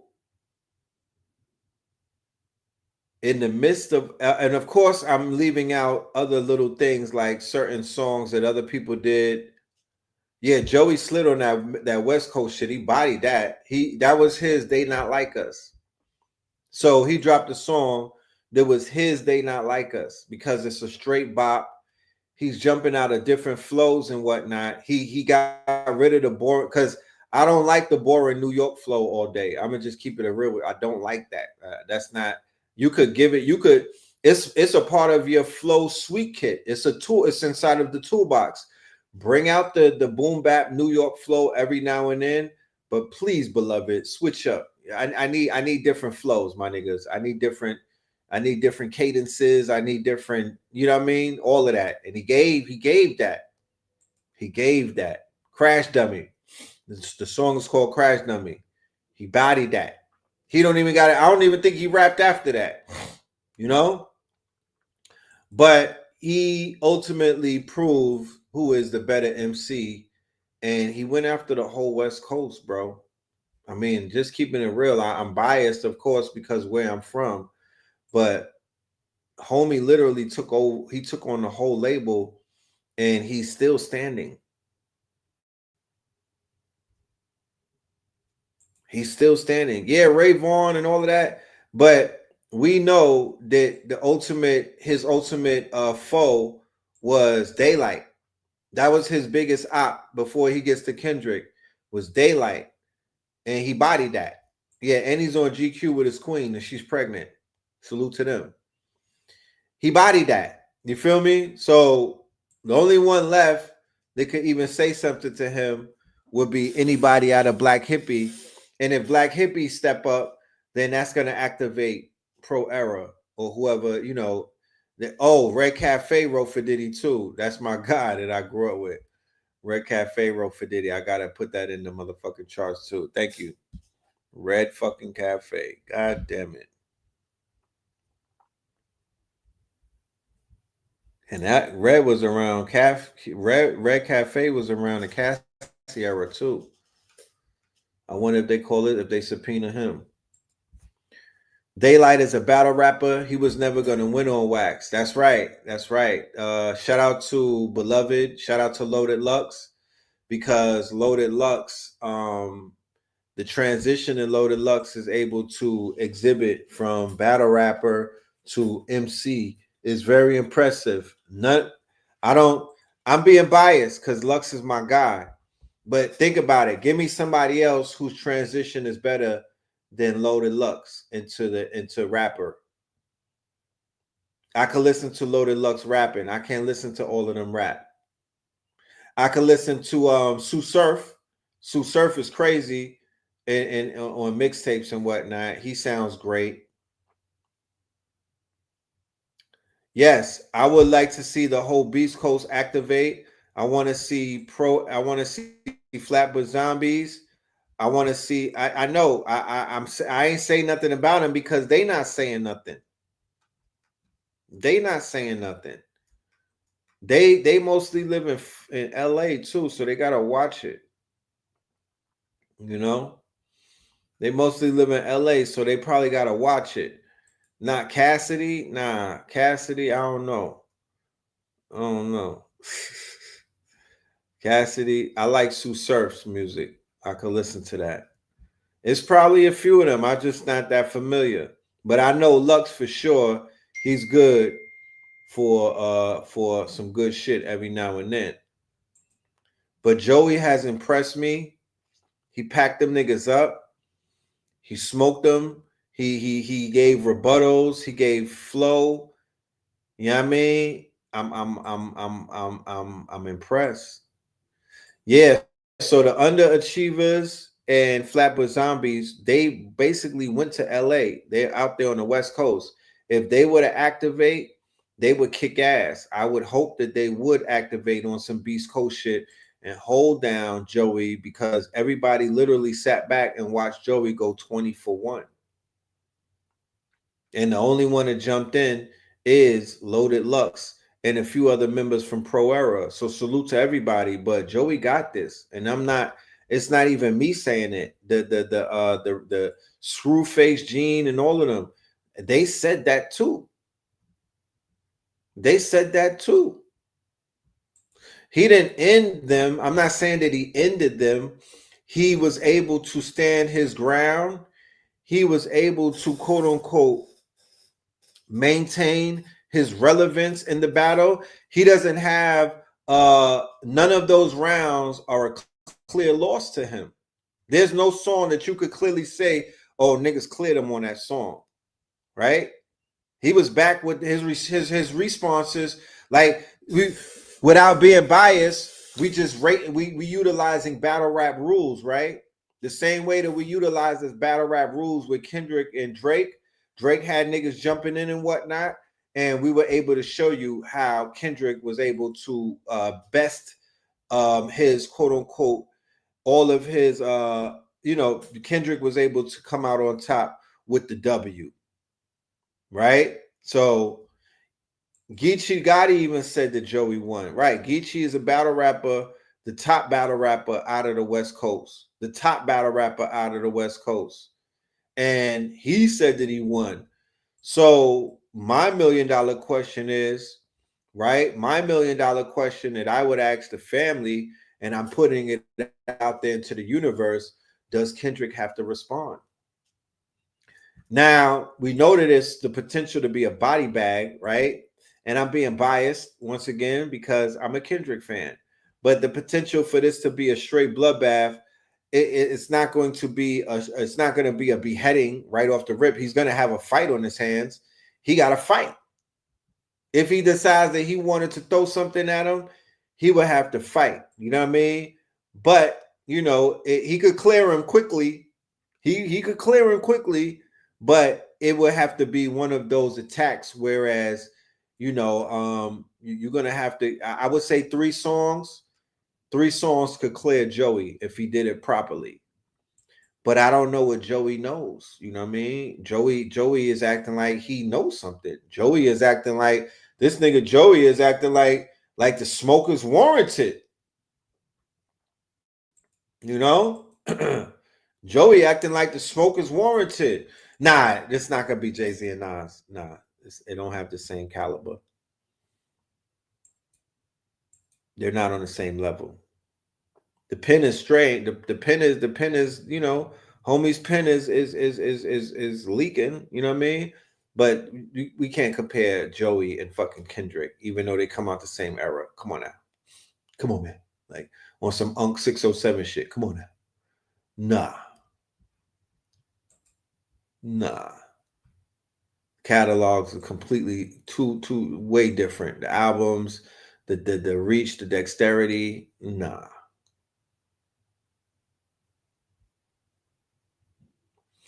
But I look forward to it. Yeah, but we'll cover this in extent on Hip-Hopolis. We're gonna do a panel. Might even invite some heavy hitters, like a Loaded Lux. So look out for that on Hip-Hopolis. We're gonna cover this whole Joey Badass versus the West Coast. That's coming soon. And before we end this, I wanted to bring up the fact that we brought up the other day that there's going to be a false flag event that's going to take people's attention off of the Zionists and give them some type of sympathy. And lo and behold, a story broke where 2 Israeli diplomats got clipped in DC, and the person that was clipping them said "Free Palestine." And the bipartisan, the puppets in DC are utilizing this false flag to drum up anti-Semitism laws or these draconian quote unquote bills that will basically make this more of a police state. Just basically, like they're using that as a sympathy vote. So pay attention to the propaganda unfold, because believe you me, you're going to hear about this for the next few days, and they're going to somewhat beat on the drum of this propaganda machine to get people back in the good graces of that homicidal, genocidal empire, that rogue state called Is It Real? Okay, so fire burn upon all of them. Fire burn, I mean big fire. You know what I'm talking about? Big fire burn upon Babylon all day, any day, even on a motherfucking Sunday. You know what I'm talking about? This bitch is still, you know what I mean? It's falling the way that we predicted it would, and we are watching it from the sidelines. You know what I mean? It's a beautiful fall. You know what I mean? It's a beautiful destruction. So once again, y'all, tonight, 100 income streams with me and the good brother Spence City. All right, me and the good brother Spence City, we're going to be doing week 3 of the 100 income streams. I need y'all to be in the building for that. That is top tier information that's being delivered on how you can tap in to the new marketplace that we live in right now. This is a new marketplace, right? With the advent of AI, we are in a completely new marketplace, all right, where people are literally creating 100 income streams utilizing the technology. So if you are not a ticket member, if you're not a Patreon and you don't hold a ticket, go ahead to the Eventbrite and get that right now. And we're also gifting everybody from today's class who gets a ticket. We're giving you access to last month Fantasy Complex Industry, the whole 4 weeks. Now, if you see what Google did when they came out with Flow and VO3, they're showing you that you can make your own comics, your own cartoons. You can make your own short films. You can make your own animations. It's 8:00 p.m. Eastern time, 8 p.m. Eastern time, only on Zoom. It lasts 3 hours, 100 income stream, and you get access to week 1 and week 2, and you will be in class 3, and class 4 is the last class. So we look forward to seeing y'all.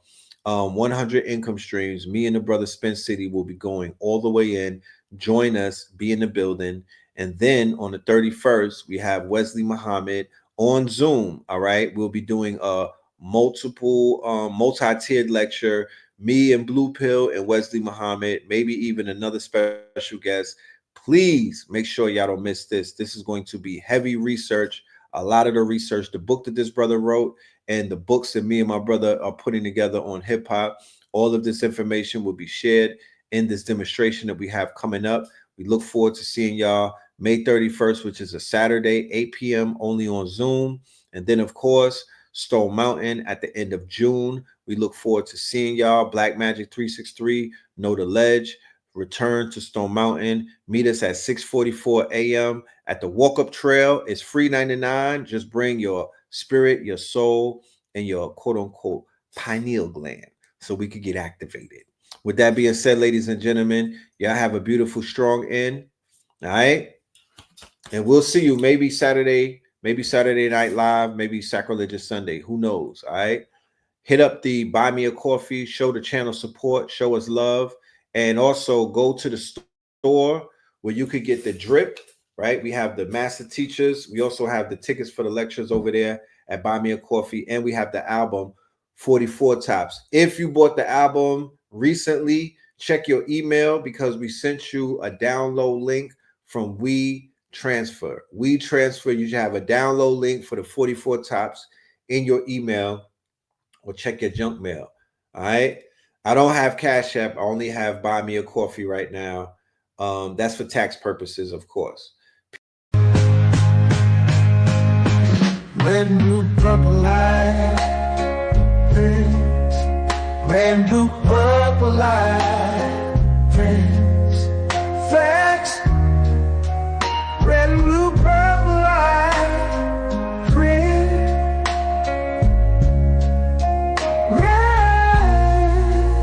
And blue, purple, like friends. Facts. You can get to know the ledger. Sacrilegious Sunday to Melanin Monday. You can get to know the ledger. My love, just open your third eye on Thursday. Lord, the food, the art, the clothes, the Vatican's getting exposed fast. We put the show on the road. You better stay on your toes. I was till the land focused on the ego. Then I open my heart, let go of the ego. Grand after grand, we stacking up these C notes. Facts, facts, yeah. We gon' put this shit on our backs. Facts, facts. We in your city, pull up where we at. Facts, facts. Peace, love and light. Peace, love to the family. Peace, love and light to the family. Peace, love and light. to the family. These days and time, black man, is going to be the time that you have been waiting for. You came here for a reason. Whatever pressure, whatever adversity, whatever the fuck you feel, I don't know what you feel, but whatever you may be feeling is going to push you, and it's going to provoke you, and it's either going to make you or break you, similar to how pressure busts pipes or the shit makes diamonds.